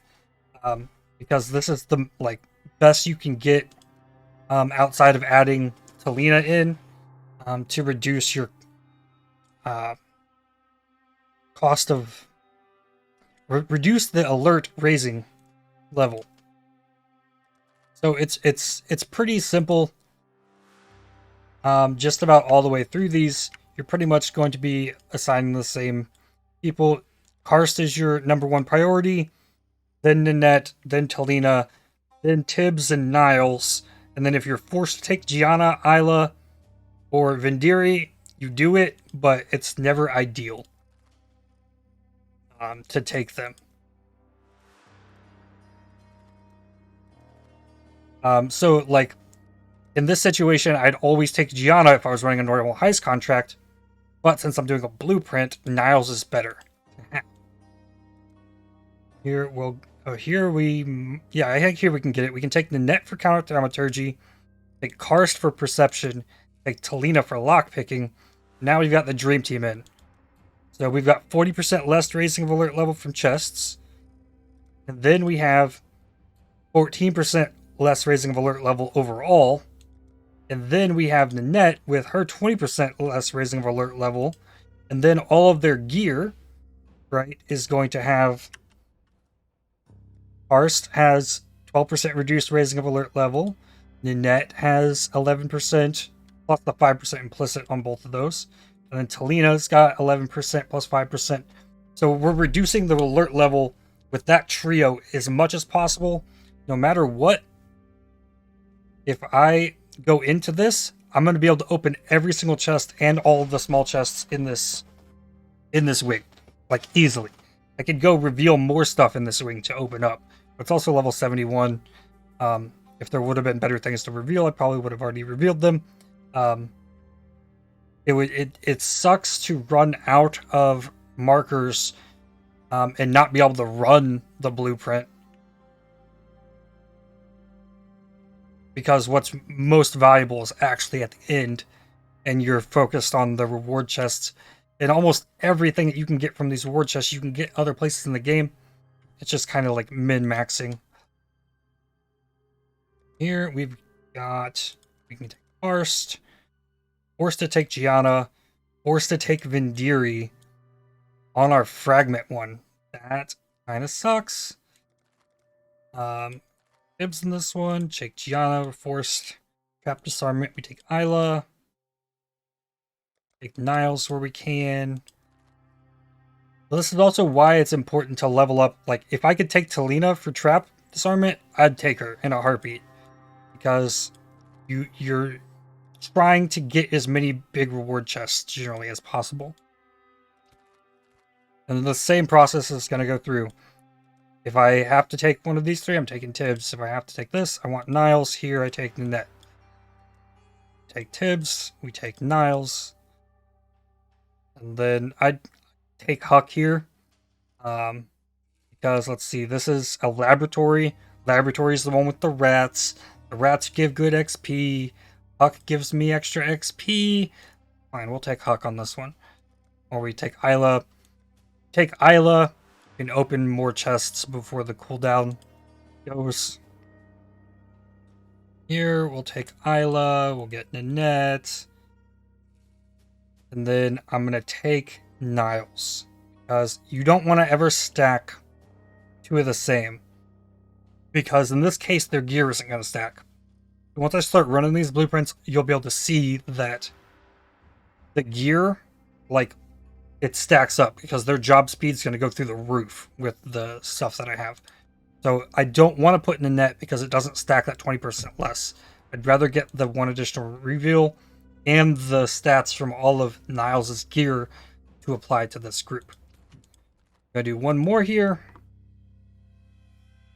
Here we got Nanette, Bibbs, Niles. It's fine. Perception, we'll take Karst, Agility, Talina, Brute Force, Tibbs. I didn't find any of them with the Dream Team. Here, maybe this one. This one's got lockpicking, Perception, and Agility on it. So yeah, this right here, like, this is the best case scenario. This is Karst's main job, this is Nanette's main job, and this is Talina's main job. So, like, we're just golden on that wing. Here, we take this. Force. Perceptions, Niles here. Actually, I would rather take Karst over Talina. And then here's another Dream Team. This one has a lot of stuff in it too. This one has 5 revealed rooms. This one has 5 revealed rooms. I'm going to be able to get all of those easily. Like, no question. Alright, so now I'm going to finish these off, and then we'll look at gearing. Specifically for blueprints, because that'll change up a little bit. Another thing I should mention is that it does show the cost that it takes to put each member on a blueprint. And I think it's kind of like tiered towards their efficiency in the job, their level on it. But if you can take the lower level members, it's cheaper on these. So if I choose to take a Huck for this, and then take Tibbs for that one, but then take Talina for this, I'm lowering the cost by taking the lower level members, which is something that doesn't matter as long as I don't have to put Vendiri or Gianna in them. I'm good. But that is also there. Alright, so now let's prep gear for blueprints. So, since my current character is running Wrath, Grace, Precision, Herald of Thunder, the next most beneficial aura to me was Haste, which is why I was running Haste on all of these for my contracts. So just about every single member I'm running with is giving me Haste, giving me flat lightning damage. Like, I rolled these pretty well. I spend a lot of currency rolling this stuff generally. So now, if I'm taking 3 members into a blueprint with me, I don't need 3 members running Haste. So what I'm going to do, since I most often I want Karst and I want Nanette if possible. So I already rolled this. Flat lightning damage grants level 15 determination skill. Beautiful. We'll throw that on. So now I get a level 15 haste and a level 15 determination if I'm taking Karst and Nanette. So I'm going to do the same thing with Tibbs. I'm going to throw on this other one that I rolled determination.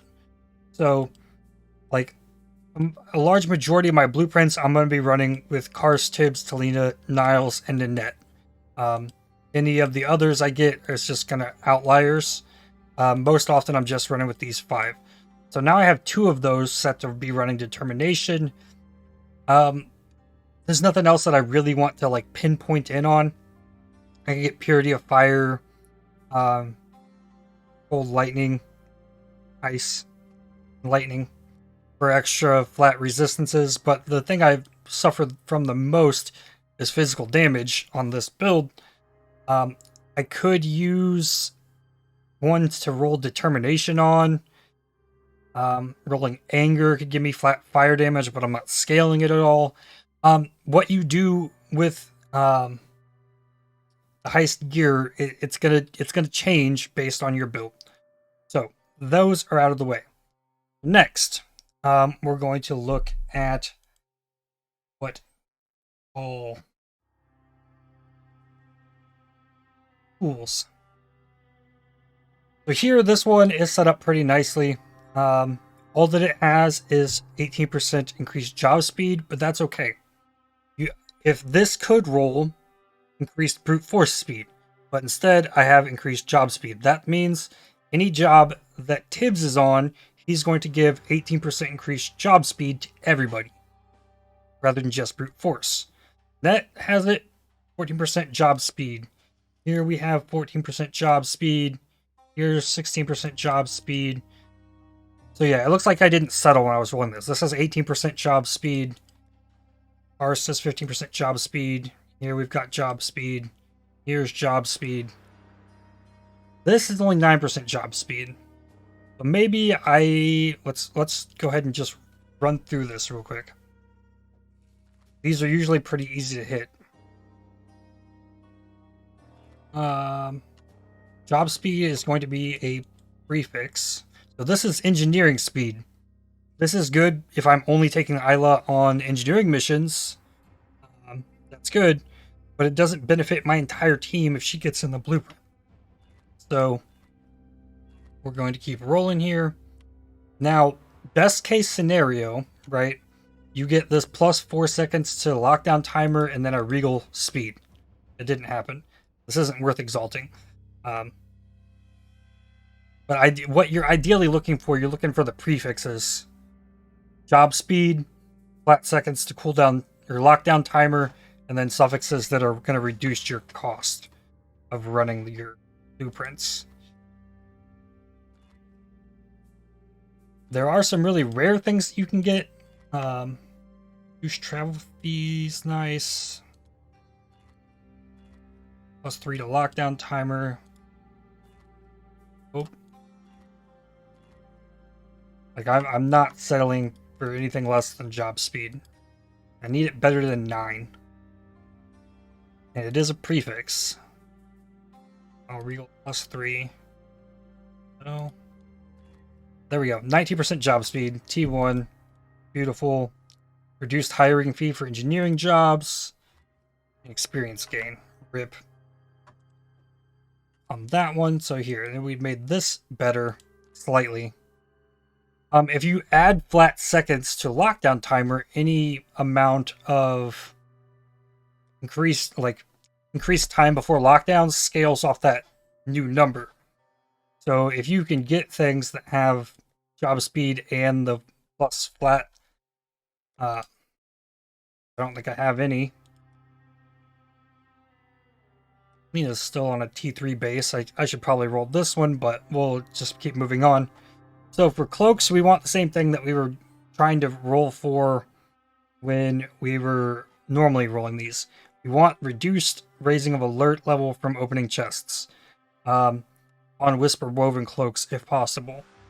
At this point, I think I have Whisper Wovens for not quite everybody. I've gotten a few. But this one's rolled with job speed and reduced raising of alert level, and Isla's least on actually. We'll put this one here. Put the better one on Isla.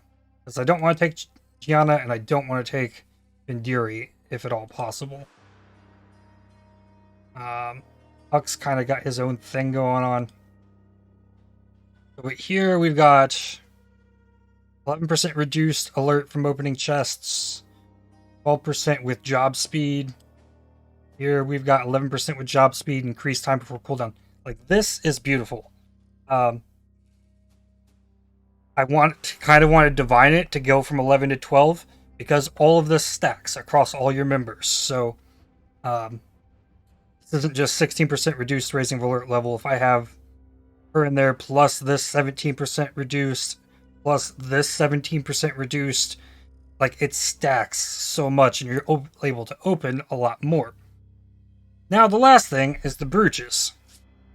So, normally, you would kind of specialize the brooch for the job. Now, during the reveal phase, I was really focusing on currency and fragments. Next came gems and catalysts. But the main chests that we're going for are currency and fragments, and the fragment chests can drop scarabs as well. So, here, I've got one that has currency and catalysts. This one's got currency and divination cards, but the currency's rolled pretty high. Currency, divination cards, these are the normal ones that I had on them. Here, I replaced this for scarabs. Yeah, this one was on Talina, but I changed it so that she has a chance to duplicate currency. Ars has a chance to duplicate currency and fragments. Isla has chance to duplicate currency, catalysts. Did I roll any others? This one's got double chance for catalysts. It says 14% chance for scarabs. 14% chance for scarabs with maps.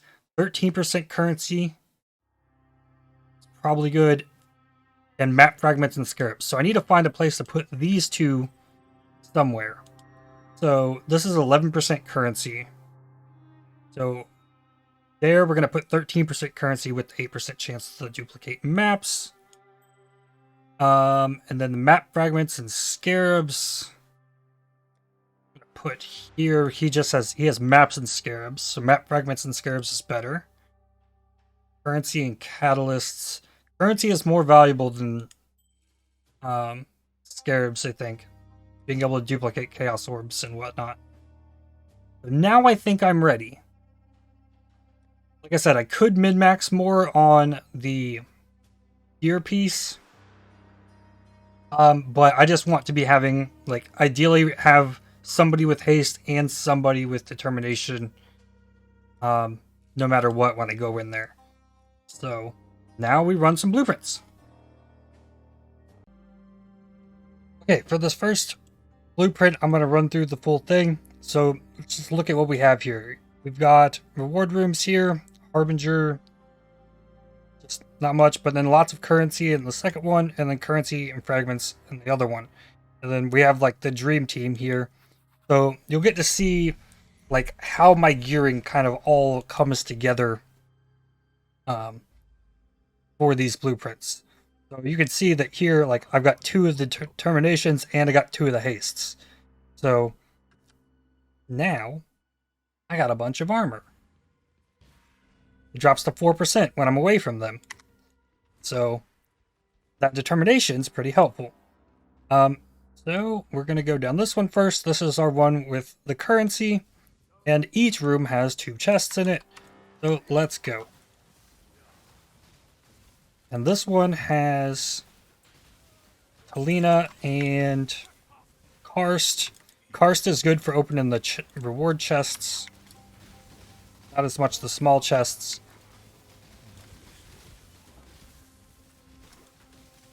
But you can see how little this is going up because I've stacked so much of it. None of these duplicated. Having Talina is going to make lots of these idols show up. If I get full, I'm going to drop those all over the place. Because they're only worth maybe 300 rogue markers. Oh, yikes. So this one duplicated. Good stuff. Extra currencies. I still haven't made it to half yet, and I've opened up everything so far. That's because I've spent so much effort in like acquiring and rolling the gear.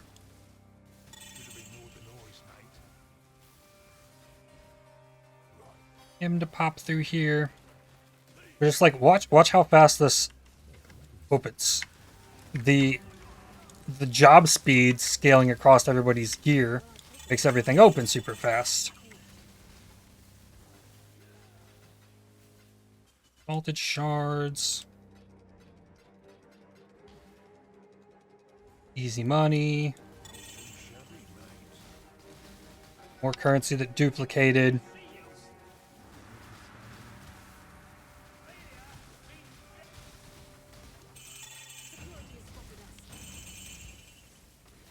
So now the special currency that drops, this was ancient shards on this one, and the engineering orb, those won't duplicate.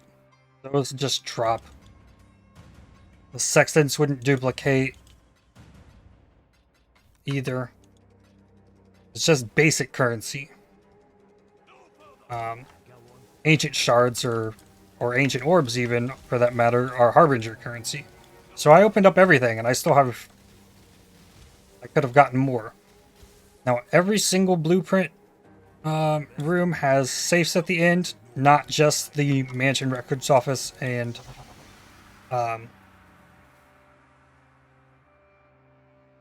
bunkers. Now here I really want to look at what's on these. So this has big crit chance, has crit multi, has cold dispels, has spell damage and mana and other mana with cold increased effective cold modifiers. Only 8% chance. But you always got to look at everything. This is 5 linked. Attribute modifiers increased effect. Prophecy wand. Always have to look for 6 links here in specifically. We'll take that. Is this rolled super well? That's a big faster start of energy shield recharge. We still have room. I'm going to take this wand. This wand looks powerful. It would probably sell for something in trade. But if you had an alt quality archmage, that stacks cold damage and like maybe that's useful there. It's a good cold wand to have. And now we have to get out of here without dying or we drop everything that we picked up. And I've got 4 Exalt shards and 10 Raw Chaos on me, so I want to get out of here safely, which is easier to do when you're not opening your inventory and doing stuff while running, but... I think that determination just saved my life there.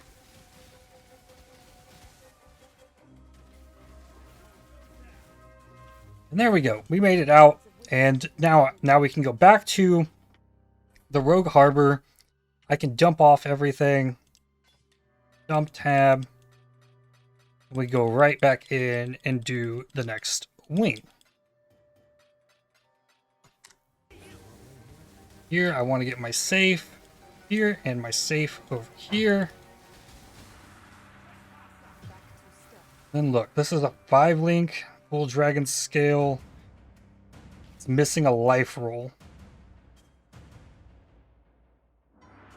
That one's missing out. Career chopper, chaos effect. Like this stuff can roll really well, so it's actually worth taking the time to like look and see what's rolled on these. If there's nothing, then you kind of take the best. So this one has 50% reduced effect of life modifiers. Honestly, there's nothing here that I really want. Now, this is an item level 82 zone. The item level on this stuff randomizes from anywhere from the item level 82 up to 3 levels higher. So this is item level 85. So in an 83 blueprint of these, you can find item level 86 gear there. Has 2 white sockets, 5 linked. One thing you really want to look out for is all sockets are linked. If this said all sockets are linked, and it only was 5 linked, you could 6 socket it and it would be 5 linked. I'm just going to take this one. It's probably not worth me taking. Oh, yikes. Need a room for it. And then we escape. Let's see what we got here. The safe, pop the safe. For 6 link. This is 6 linked. This is 5 link. So this one has increased effective mana modifiers. This one's not rolled well, but it's a 6 link. This one's rolled kind of nice, but it's not linked. Life modifiers increased effect, so it only rolled 84 life, yet it shows 90. But have to go with the 6 link. Okay, in this one we can have a little bit of a predicament. So we have a wax scarf that has life mods effects, 5 linked. Serpent wand, cold mods, critical mods, meh. Sun plate, 5 linked. Tornado wand, attribute mods have increased effect. But then we have a tailoring orb. But what a tailoring orb does is it applies one of like an enchant to an armor piece. So I could get this and apply enchantment to this, but it could reforge the body armor sockets, like has no green sockets, for example.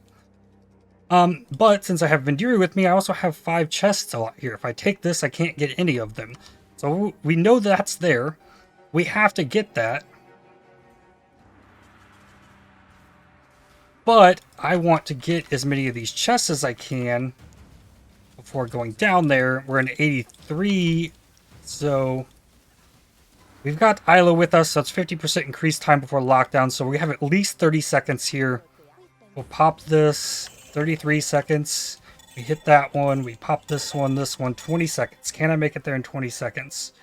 I don't know if I have the time to grab this currency chest that's up there, because I'm going to lose another 3 seconds, because you lose 3 seconds for each chest you open, but I still make it back down here in time to grab my tailoring orb. Sometimes you gotta like stop and plan things like that out, because you just don't have enough ability to open chests. Now, there are 3 specific uniques that can drop in Enchanted Armaments blueprints. One is called Expedition's End. It's a chest armor that can make all damage freeze. We have Faded In that affects curses, doom gain rate, curse effect. And then there's Shatter Shard that releases like a... I think it removes all your block or something and deals physical damage when you block. Something like that. I'm not quite sure. You have to look at it somewhere else. But all of those can drop from... or not drop from, they can be rewards at the end in place of the enchanted armaments with the like special enchants on them. Alright, now let's look at trinkets and currency rewards. First time through a trinket and currency reward, there's a little thing you can click in here that'll open up the gear slot for you. And sometimes there will be trinkets. This one, chance to receive additional armor item, chance to receive additional jewelry item on reward chests, rarity of items dropped in heist, and 10% chance in heist for items to drop identified. Don't really want that. But there's also a stack of 20 chance orbs. We got 7 stacked decks, 8 stacked decks, or 12 silver coins. 8 stacked decks, clearly the obvious choice. This one, we've got 9 fusings, Legion and Uniques, chance to drop chromes as jewelers, regals as divine orbs. This one's a good mapping one. Monsters have 6% chance to duplicate drop rogues markers. Corrupted items, divination cards, blight item, divination cards when open reward chest is nice. Ooh. 3 blighted delirium orbs or gem items is really nice. But 3 blighted delirium orbs, yes please. Alright, this one, 6 chaos orbs, 10 silver coins, 6 chaos, 12 silver coins, 3 whispering delirium orbs. Taking the delirium orbs. Next, we get 7 alchemies, 20 chances, 7 alchemies, 7 chaos, or additional delve items. Heist chests have a 5% chance to contain more valuable uniques. This is really good for finding better unique stuff. Chromes is fusings, 7 chaos. Good thing. Alright, last one of these I'm gonna show off. We got 7 chaos orbs, 9 fusings, 5 GCPs, 3 obscured delirium orbs. Or we've got a chance for delve items, jewelers as fusings, scourings as regret orbs. More delirium orbs. Fantastic. There are 3 uniques that are specific to the trinkets and currency rewards. Smuggler's Den Underbelly. One is Actum. Butcher's Axe has no sockets. You have no intelligence. And critical strike chance is 30% for hits with this weapon. So big base crit chance off of this one. We've got the Hidden Blade. Trigger unseen strike every 0.5 seconds while phasing. Reduced attack speed while phasing. And the Fulcrum is a Might Staff. And convert 0 to 50% fizz to fire called lightning. Elemental ailments you inflict are reflected to you. Elemental damage with hits is lucky while you're shocked. You get 8 to 10 pin while you're chilled. And 30 to 40% fizz is extra of a random element while you are ignited. So if you can bring the ailments onto yourself, you get a bunch of buffs from that staff. Alright, there's one last thing that I want to go over here. That is trinkets. Now, what do you want on an ideal trinket? I went through my entire SSF stash in standard and just seed what I had found. So this one, what jumps out to me, like my favorite mod to get on a trinket for heists is heist chests have a chance to contain more valuable uniques.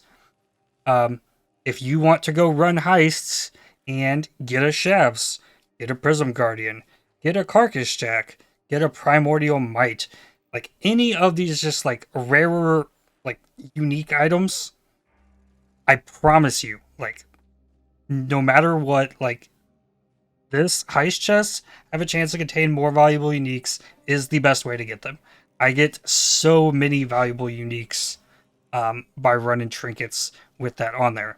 This one has a 7% chance for more valuable uniques. This one has a 5% chance. This one has a 7% chance. This one has a 5% chance. So I have a lot of experience in using these, and 100%, like, it works. That's the thing I would most look for The second thing I would be looking for is either chance for heist chest to drop additional divination card or additional gem. So that will make it just so when you're opening any reward chest, you can get divination card like stack decks or anything. This trinket right here to me is just fantastic. On top of the more valuable uniques and the divination cards, augments 6% chance to drop his chaos orbs and 2% chance for basic currency drops to be duplicated. That's insane. The other really good one I have has 5% chance and gem items, 1% chance for basic currency to be duplicated, and a chance for chromatics to be dropped as fusings. You can, if you go to Path of Exile, I'm pretty sure you can see everything that could spawn on these. Let's go Heist, Trinket. Yeah, all the different things that can show up on these.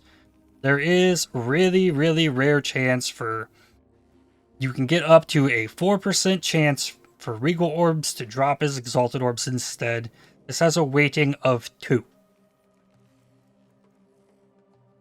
This is absurdly rare, and honestly, I mean, even the 1%, or the 10%, or 2% chance has a weighting of 10. So they're really rare, and they were definitely better in Heist League when people were using split beasts to duplicate blueprints and such, and then you can just farm exalts that way. Just as a casual player who's playing heists, definitely don't worry about this. This is min-maxing beyond me min-maxing in the game. I would just shoot for, honestly, don't really care at all about the prefixes. To me, it's about the chance to contain more valuable uniques, and divination cards or gem items. You can get jewelry, you can get a couple Legion Splinters, you can get catalysts, talismans, additional unique items opening chests, weapons. There's something for everything there. But from my experience, it's all about the more valuable uniques, gems, divination cards. Those are the winners on that side of things. And then there are the trinkets that you want to go run heists with, and then you also want to look for trinkets to use for mapping. So this one here has monsters have a 9% chance to duplicate drop rogue markers.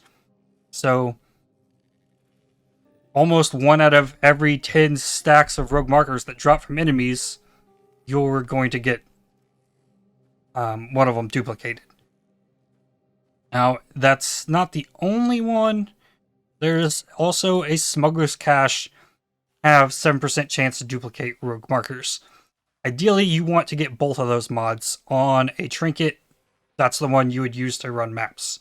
So you could have a chance to duplicate rogue markers from Smuggler's Caches and from enemies to get yourself the most rogue markers from just running maps. Those are hard to find, though. I might have one on another character, but I just wanted to talk about that a little bit, just to throw it in there, because we didn't touch on that last little detail. Alright, now for the alternate quality gem rewards. So in these heists, at the end, you are going to get gems that are qualitied, and they have alternate qualities. So recover 0 to 2% of life when supported skills call an enemy, is what this will do, up to 20% quality to get to 2%. So the next one is a Divergent Lightning Penetration, which increases the effect of lightning ailments. And then we've got Anomalous Urgent Orders. Word skills have reduced cooldown recovery rate, increased buff effect of war cries.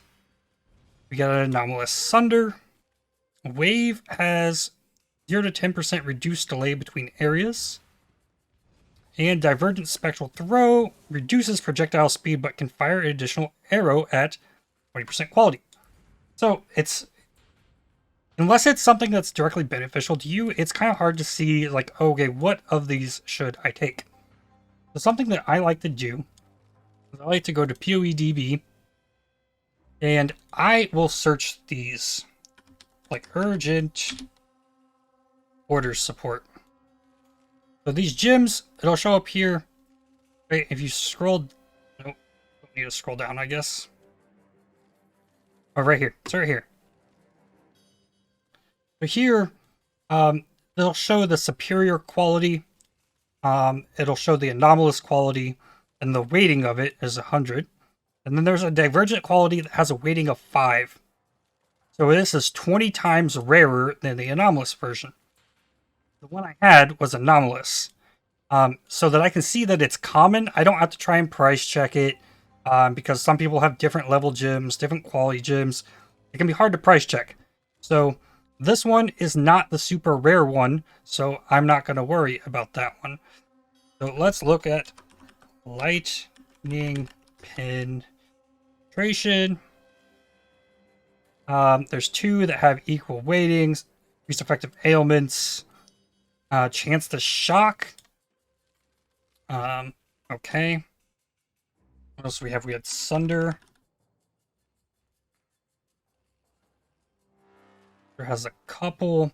We had Wave has reduced area delay between areas. That's a weighting of 100, so it's not super rare. You're just looking for the ones that might be super valuable. What else did we have? We had Spectral Throw and Pulling Strike.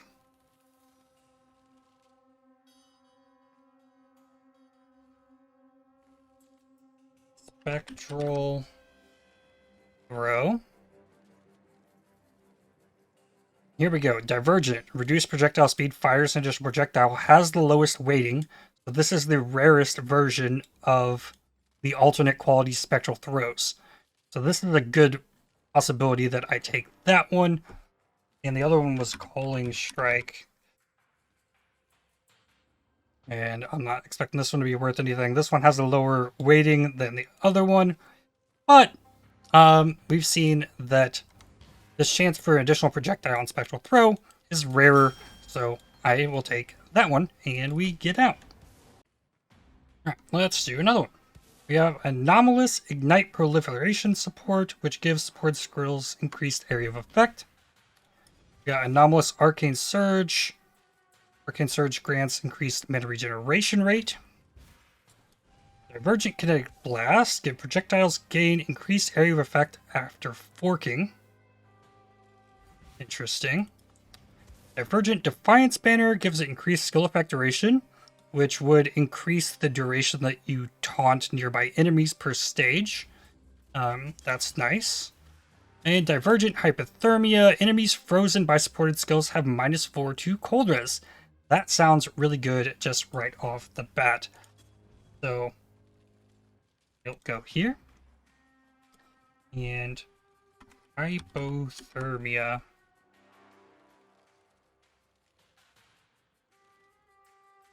Well, it's pretty common.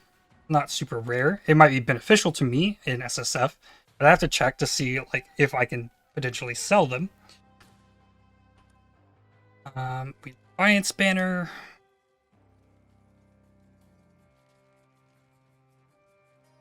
Increased skill effect duration. There is a rare one. Gives less skill effect duration and gives increased armor and evasion rating. So not as good while placed, but better while using it. So that one's not amazing. Kinetic. That was Kinetic Blast. Yep, Divergent. Yeah, there's 2 additional Pierce that you can get on a Kinetic Blast. I don't remember what the other 2 were. Probably not worth anything. Almost Arcane Surge and Mana Regen is kind of cool. Not gonna lie. Night Prolif AoE.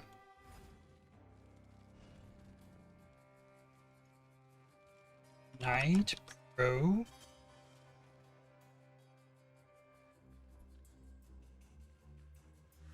Nope, nothing super valuable there. Arcane Surge. No, these are waiting. Increase the duration on Arcane Surge, mana regeneration rate, or spell damage. Regeneration rate's cool because the meta regeneration rate got nerfed on Arcane Surge. Okay, there's that. Nothing super valuable. I'm going to take the ones most beneficial to me. And something else I should point out. Look at all these portals for enemies down here at the end of repository blueprints. Come back in here and you can spawn lots of enemies. Alright, let's do one more. We got a Phantasmal Blade Blast. Gives it increased cast speed. Seems pretty good. Another Divergent Defiance Banner. Anomalous Archmage. Ward skills lose added lightning damage. Mana cost, but gain added cold damage. So this makes Archmage into cold damage. Very cool. Anomalous Knockback. Sport skill still increased damage. Anomalous added fire damage. You'll reduce fire damage and have damage over time. Okay, so the only thing worth having at all, it seems like, is this Anomalous Archmage. Alrighty. Alright, there are 3 uniques that can show up in repository and tunnels, alternate quality gems, blueprints. First is Font of Thunder. It causes 40% of cold damage taken as lightning, 40% of fire damage taken as lightning, and 50% increased chance to be shocked. It's a mana regeneration rate and evasion energy shield. Then there's the Iron Mass. Skeleton warriors wield a copy of this weapon while in your main hand, and summon skeleton warriors deal triple damage with this weapon if you've hit an enemy with it recently. Chance to inflict withered with it as well. There's lots of information on the wiki about that one. And there's the Crest of Desire. There's 1 socket in this helmet, and that gem can get 5 to 8% to level, and 30 to 50% quality. Socketed skills deal double damage. And that's just a way you can super boost the quality of an alt quality gem to make it do something more. Now, there are also prime regrading lenses. What these do is they will change the quality of a active skill gem. And there are secondary regrading lenses that will change the quality of a support gem. Those can show up at the end as well. Same way tailoring and tempering orbs can show up in the Enchanted Armaments ones. 1 to go. Alright, replicas and experimented items from laboratories or prohibited libraries. Let's look what I got here. I got a geodesic ring. Item level 82.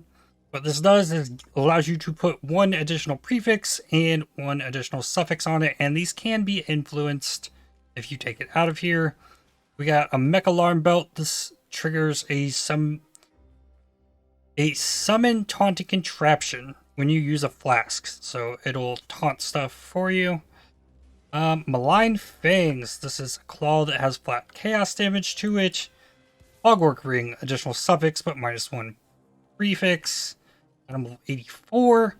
And then there's lots of different types of replica items, and this one happens to be 5-linked. Gain elusive on critical strike chance per level. Damage leeches life on critical strike. Replica harvest. There's all kinds of replica uniques. I want the replica harvest. What's this one have? We've got a geodesic ring, a cogwork ring, replica heartbreaker. This gives you spell impale, even Eventuality Rod. +1 to maximum power and endurance charges. Another geodesic ring. I will take this replica Heartbreaker. Alright, here we got Replica Ambush Charge. Get an endurance charge when you're hit, and you lose life per second if you've been hit recently. Replica Khaleesi's Grace, Saga Gym support by level 18 Unleash. Gain 40% increased area AoE for 2 seconds after spending 800 mana. Gain an Endurance Frenzy or Power Charge every 6 seconds on a wand. We got Replica Twizzle. Attack speed, crit chance, fire initial projectile, Replica Bloodthorn. First enemies with flammability on block. I want Khaleesi's Grace. And this one. Alright, last one I'm going to showcase here. We got a Micro Distillery Belt. Flask applied, you have 20% increased effect, but you can't use a flask in the 5th slot. And this is rolled pretty decently.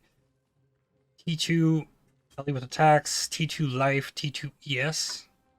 Interesting. We got a Stabilizing Scepter. This gives you elemental equilibrium. You don't have to take it on the tree.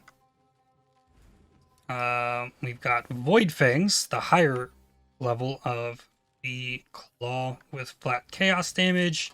Another Replica Twizzle. Replica Bitter Dream. Replica Bitter Dream is interesting because it gives socketed gems are supported by level 1 elemental penetration. So if you have one of these, you can vendor it with a level 20 fire penetration, lightning penetration, cold penetration, and get a elemental penetration gem from this. So they're fairly valuable. Now, there's no way I can really show off all of these easily. I'm just going to kind of scroll through them. There's Replica Abyssus, Replica Advancing Fortress, Replica Albion's Warpath. There's a bunch of different replica stuff. Replica at Series Acuity, Perfect Agony if you've dealt Critical Strike recently. Really cool. Replica at Series Foible gives you life and life regeneration instead of the mana. There's Jewels. +3 level of all cold spell skill gems. Replica Cold Iron Point, but deal no cold damage. There's a Replica Cortex map. Replica Conqueror's Efficiency is a very nice jewel. -9 mana cost of skills. A Dusk Dawn. Replica Eternity Shroud. Replica Feral's Fur gives you Frenzy and Endurance charges instead of Frenzy and Power charges.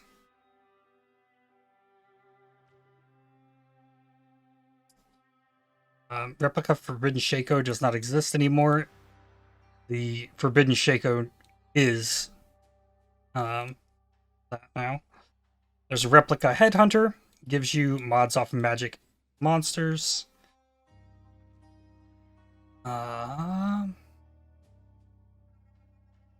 Replica Comb's Heart gives you flat mana, but no sockets. Replica Lionized Paws. Trigger level 5 Toxic Rain when you attack with a bow. Also really cool. Replica Maloney's Mechanism. Trigger a socketed bow skill when you cast a spell while wielding a bow.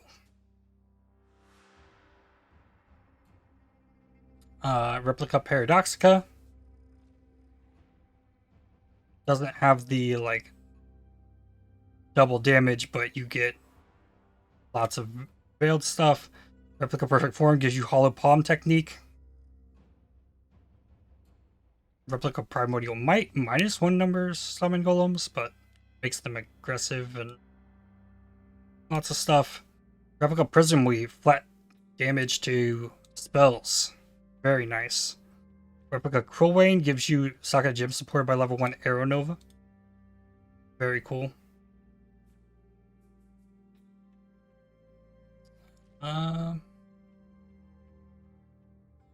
Replica Rumi's petrifies you during flask effect.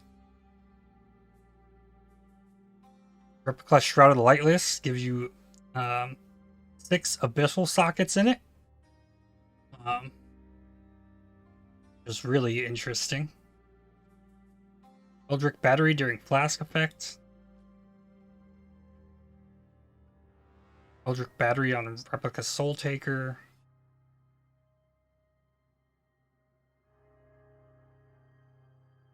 Replica Tesalio's Sign is really cool. Your cold damage cannot freeze. Combine that with Expedition's End. All damage can freeze, so then you can go. That's how I went and made that build work. Added cold damage to against shield enemies, but you cannot freeze with cold damage, so you convert your cold damage into fire damage and still freeze. Cool stuff. And yeah, the list goes on. Replica Void Walkers. Projectiles chain +1 times while you have phasing. It's nice.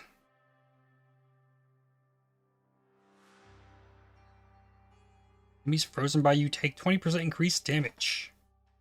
Over in Ripper. This is unaffected by shock. Replica Renter Heart. So you can be shocked. You regenerate 5% of ES. Big ES on this. This is really cool. So you can be shocked, but not take the debuff from shock. So if there are benefits to being shocked, this is a great way for that. And all of these probably have some kind of use. But yeah, those can come from the replica and experimented items. So I think that's it for blueprints. The only thing left I have is to go through all of the unique contracts and the 5 corresponding boss fights. So I am going to do that now. Alright, going to run the Breaking the Unbreakable contracts. The end of Isla's questline. We get to run through here, loot everything, and there's a boss at the end.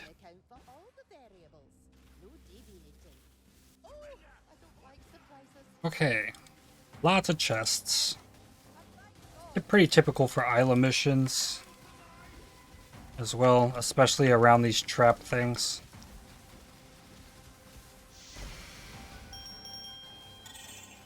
Looting stuff in here is crazy because you're just getting swarmed by enemies.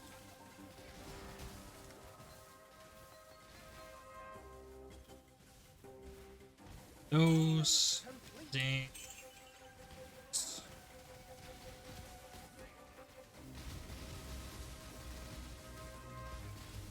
Oh, there's no lockdown to have to pay attention to. Just go get everything and then immediately drop it on the boss when you die.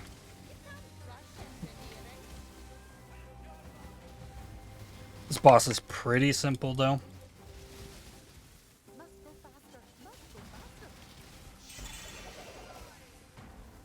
Maps. All the maps drop at their base tier. Unless they drop from enemies, then they'll drop based on your atlas. Proximity shield.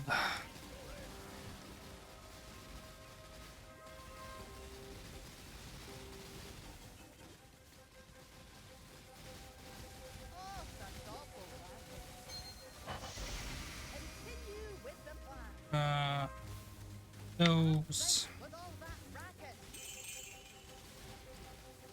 Those are good. 3 more chests. It's weird to just be able to open everything.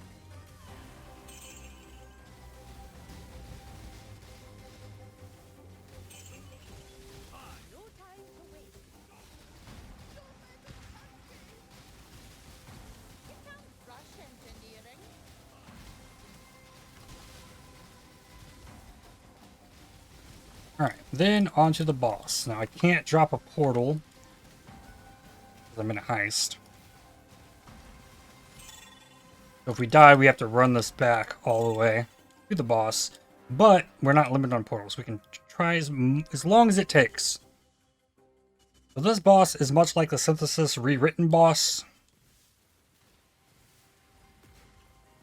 And as it gets damaged, it starts doing more things. It just has these little punches with like AoE, has some swipes. It can make a big bubble.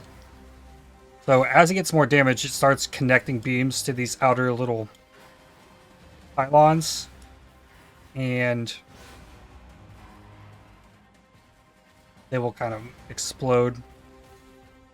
There's one more attack I want to show off here before I start damaging it down too much. Yeah, he'll throw a line of balls that separate. You just want to stay away from that. So now I'm going to drop everything. He's got one more attack. This. So first he goes counterclockwise, and then he'll swap and go clockwise.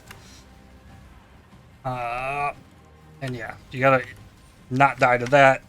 Does lightning damage as well, so I definitely was shocked there. Okay, now I can kill him. Drop the assassin's mark and charges. And there we go. And he always drops one of two jewels.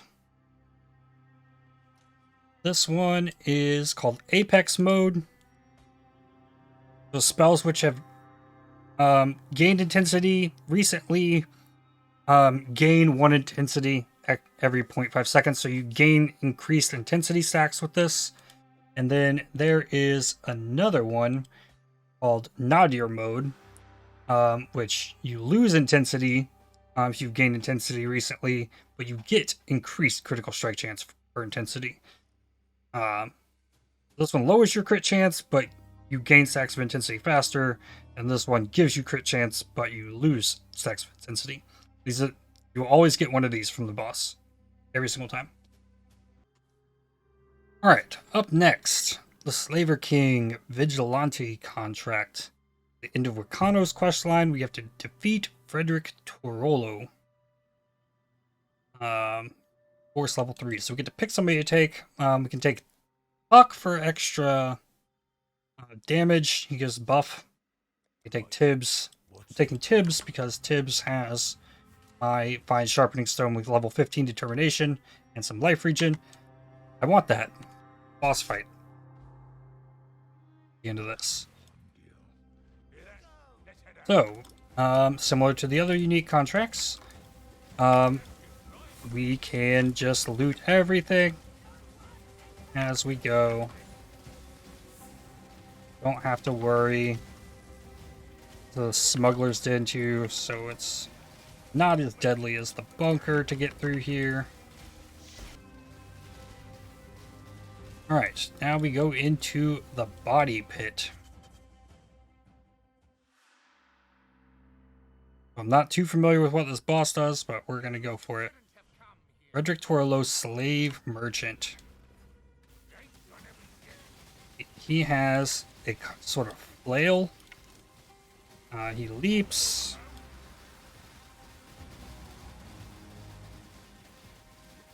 Summons minions. Leaping attack there.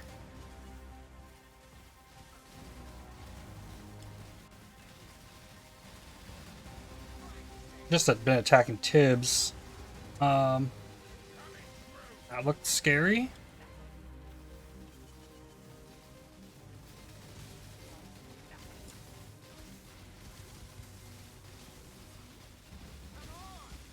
Not sure what that attack was.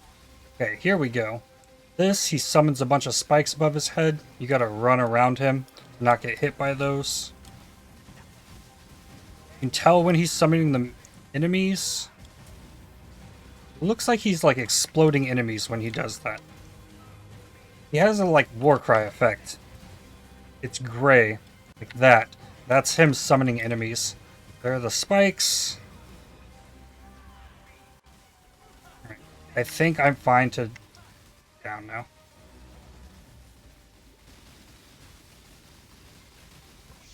Okay, and every single time you kill him, you will get this belt. Looks like we don't get a portal on this one, so I gotta run my way back. Okie dokie. There's that one done. This belt, cool. Belt is primed to get Vol. First off, it's got life on it. It's got chaos res. Enemy hits inflict temporal chains on you. When you lose temporal chains, you gain maximum rage, and you're immune to curses while you have at least 25 rage. So if you have at least 25 rage, you don't get inflicted by temp chains. But if you don't have 25 rage, you can, if something hits you, you get temp chains, and then you remove it somehow with a warding flask, and then you're just instant max rage. And like I said, these are primed for Vol orbs because they've got energy stored on them. Most rage builds are life-based, so you Vol them to try and get an implicit and break the belt, and yep. But you will get that belt every single time you fight that boss. And then the first time you fight, or like clear every single unique map, you'll get 3,000 rogue markers from Quest Giver, but not on successive completions of it. Alright, next we're going to do Heart of Glory. This is Adia's end of quest chain. This boss is scary. I struggle with this boss a lot. My Deadeye did not fare well in this fight, so we're trying this again on Eye of Winter. Mostly because I believe it is a lot of fire damage as well. And my Elementalist can take a bunch of elemental damage. Pillaged camp. I believe there are just enemies in here. Refresh your blast charges before the fight starts.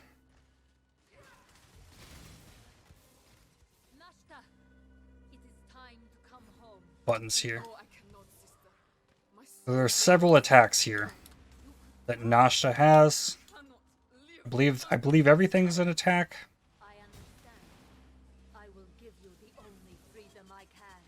Alright, she can teleport.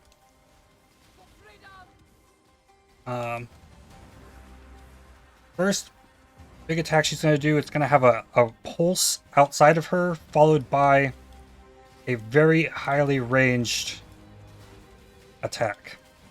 I'm looking for it here.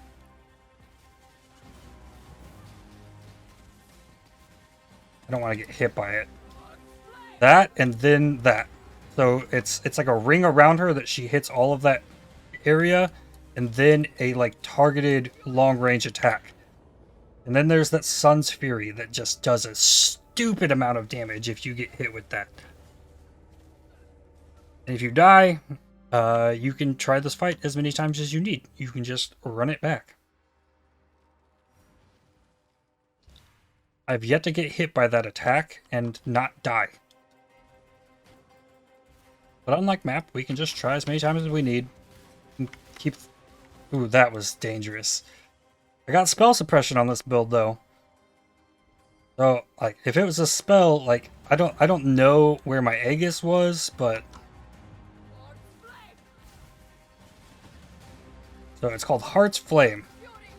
Sun's Fury, she, like, does 2 steps and swings like a flail of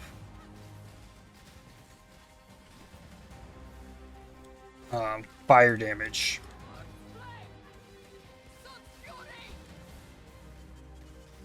So if you're really looking for it, you can really dodge it. And then there's this attack. Is followed by Desert Heat and puts these little volatile like balls on the ground. And if you get hit by one, there's some kind of debuff. So you really, the big thing to watch out for is the Sun's Fury. And I feel like the Desert Heat attack is probably a lot too, and it's going to target you from long range, so you have to circle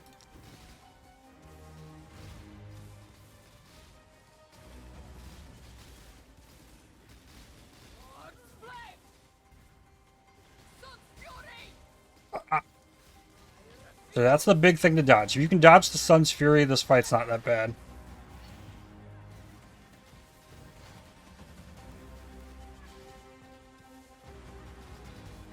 You gotta. Probably easier to keep an eye on the dialogue to watch for it than to listen, because you'll get a bigger heads up.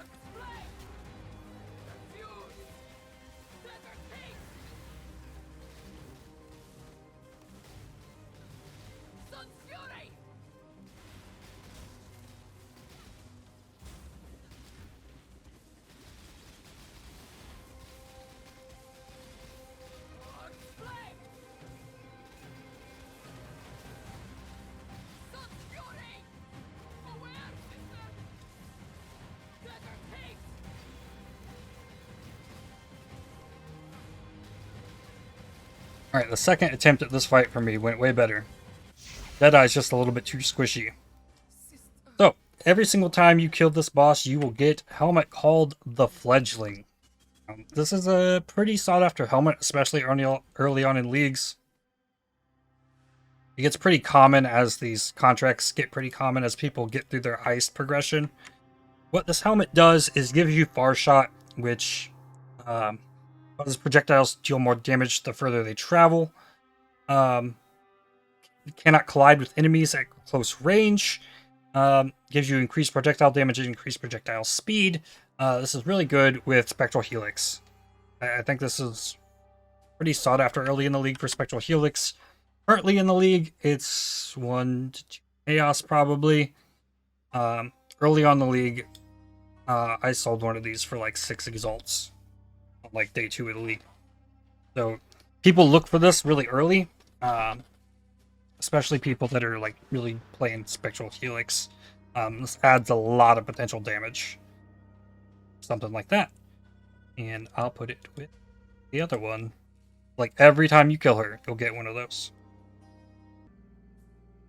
Up next, Death to Darnaw, end of Faustus's quest line. Counter-Thaumaturgy, it means we can take somebody with us, so we're going to take Net. And we're going to take the 15% determination. We take the haste. I don't know what this boss does damage-wise. Might be better off just stacking more damage. We'll take the determination, just get the extra. Nope, I forgot to open it.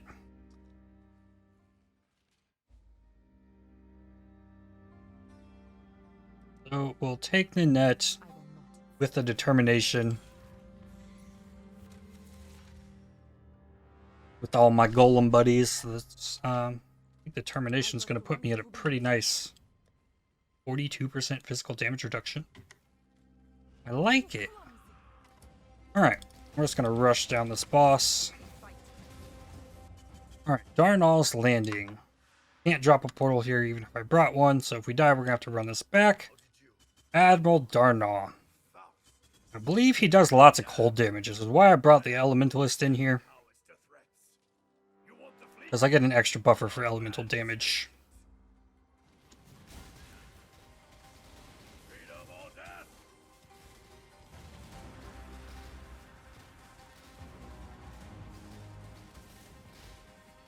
Some just kind of auto attacks.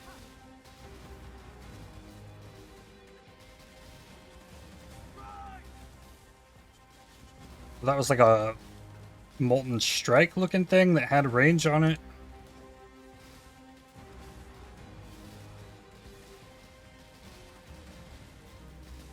A lot of these bosses do different things as they get damaged more. Yep, Freedom or Death is going to be like a barrage of little blue balls. From the skies. Summoned a ring. And meteors, or cannons, begin barraging inside of this circle. Continuously, it looks like.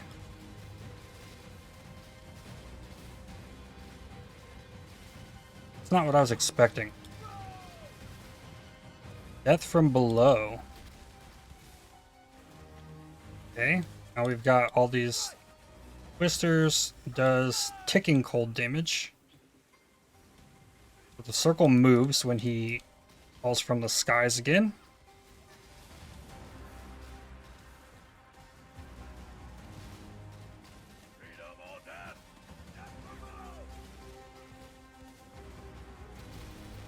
Okay, so that just spawns these little water spouts. Ocean's Wrath. This. He summons a massive tidal wave that's almost not dodgeable. Like, Men attack.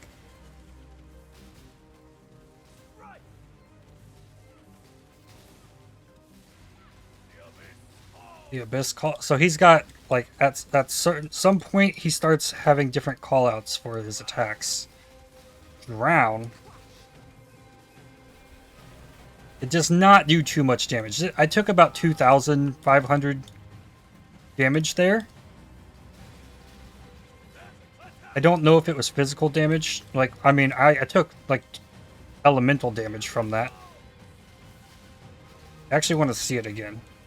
I want to know if I'm taking any damage. No, it's all elemental damage. And if you run through it, it's not that bad. Alright, I'm gonna finish him off now. Every single time you kill him, you're gonna get this item. And this one spawns a portal for you at the end. There's lots of free loot in there. But we will look at this. I believe this is called the Admiral's Coat. Or no, the Admiral. The Admiral causes elemental damage you deal with hits is resisted by lowest elemental resistance instead. So this lets me do something like what I'm doing here, doing nothing but cold damage, right? Then I could also use elemental equilibrium to lower fire and lightning resistances through exposure, and it would factor in the cold damage I'm doing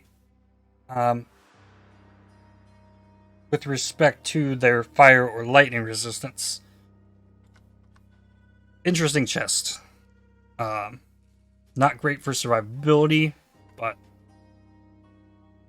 it's definitely unique. It opens up some interesting build opportunities. So I could be playing my Eye of Winter build and cursing with flammability rather than frostbite. And there we go. It just opens that possibility up.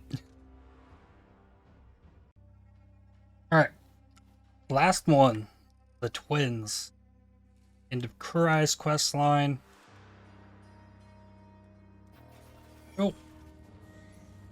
Now, before I go on this, I should mention it is very, very useful to be unaffected by burning ground. So I'm taking Soul of Abrath here to mitigate the intensity of the burning ground that exists in this fight. So just be aware of that.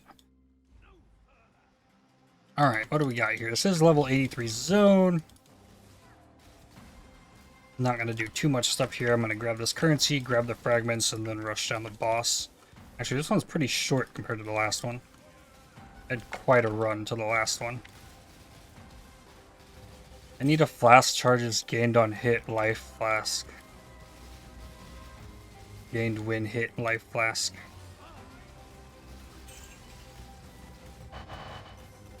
I'm gonna run out of life flask on this fight.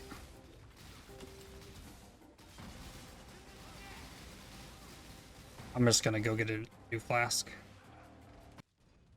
Got a life flask. Gain 7 charges when you're hit by an enemy. Because I gave up my flash charge generation when I switched my Pantheon.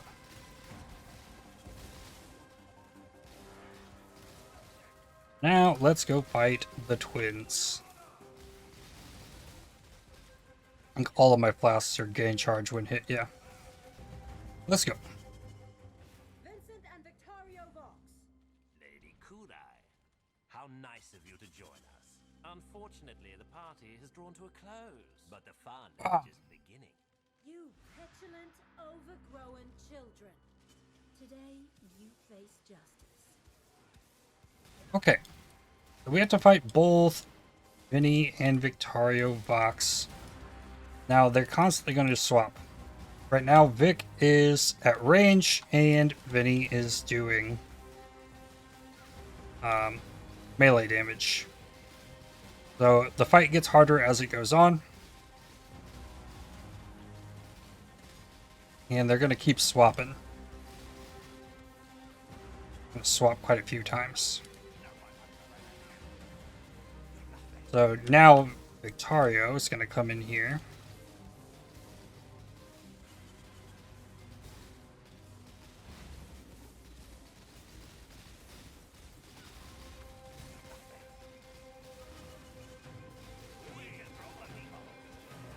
They say the same thing when they do it too.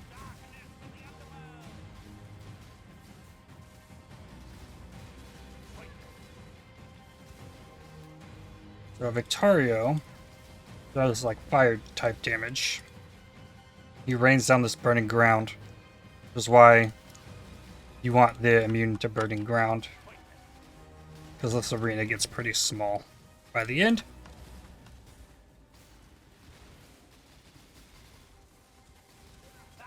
But it's very like the Solaris Lunaris fight. They just keep trading off. Alright, so in this phase, once Vinny goes out for the second time, it'll bring up a circle that will spawn these little ice spikes. They have collision, but they do not damage you. And now, Vic has this attack. He will say Spineless and do 3 consecutive attacks in a direction and drop this root on the ground that will explode.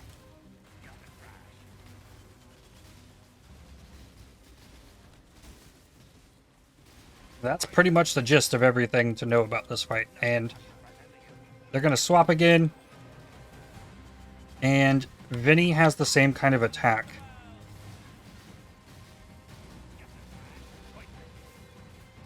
It's pointless. He has like a big ice crash kind of thing.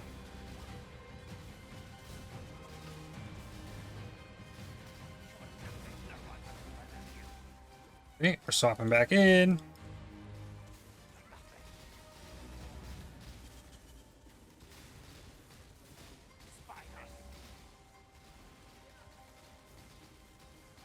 You get to a point where you're trying to avoid some of this stuff that they're doing. Running around this burning ground, and it does a lot of damage.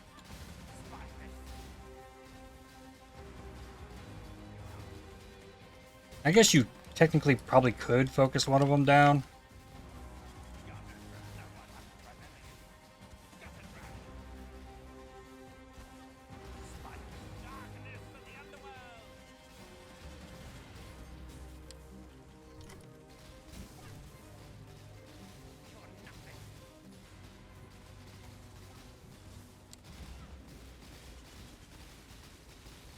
Okay, Vinny's about to go down. Alright. Then Vic kind of enrages. He does do bleeds, it looks like. And he maims. Oh, and I died, really? Okay, I'll have to run it back.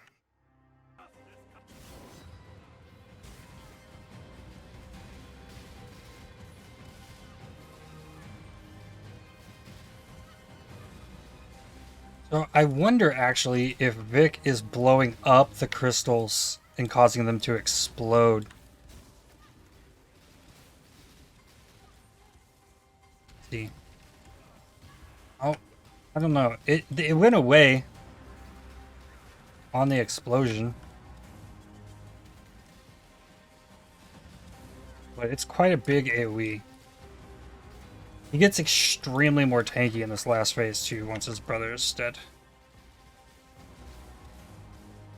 It probably goes the same the other way around. But yeah, this immune to burning ground gives you so much more room to work with.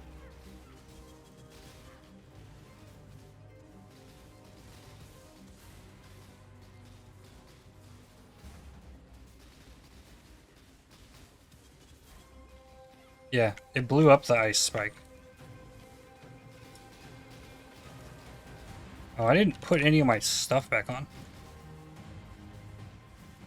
Missing auras. It's a lot of damage. All this for a book? For a cat? And For the family. here we get the guaranteed drop off of them, leadership's price. And what this does is it gives you -3 to +3 max fire, cold, and lightning resistance. You cannot ignite, chill, freeze, or shock, and as long as your top 2 attributes are equal, you have scorching, brittle, and sapping conflux. Which means all damage can scorch, inflict brittle, and sap. Which means you can lower enemies' damage, that's sapping. Brittle gives you base crit chance, and scorching lowers enemies' resistances. So that's pretty cool, but it comes at the cost of, if you want that +3, +3, +3, is rare. Really rare. But there we go. That is the twins. This one actually turned out better than the last one. This one gave me -1 fire, +1, and 0 on the lightning. This one gave me +4 max res and -1 fire. Still pretty nice. Also, when you complete the twins for the first time, I already did it, but the other unique contracts give you 3,000 rogue markers. Playing the twins for the first time gives you 10,000. So I should have enough markers to finish my blueprints. Yay. And that brings us to the end of the comprehensive heist guide. If there's anything I missed, definitely let me know if you have questions. I tried to think of absolutely everything heist I could possibly get into without spoiling lore. Of course, I didn't dig into that portion of things. If you haven't hit the subscribe button yet, you better do that. I really hope you enjoyed the video. And yeah, I will see you in the next video. Cheers.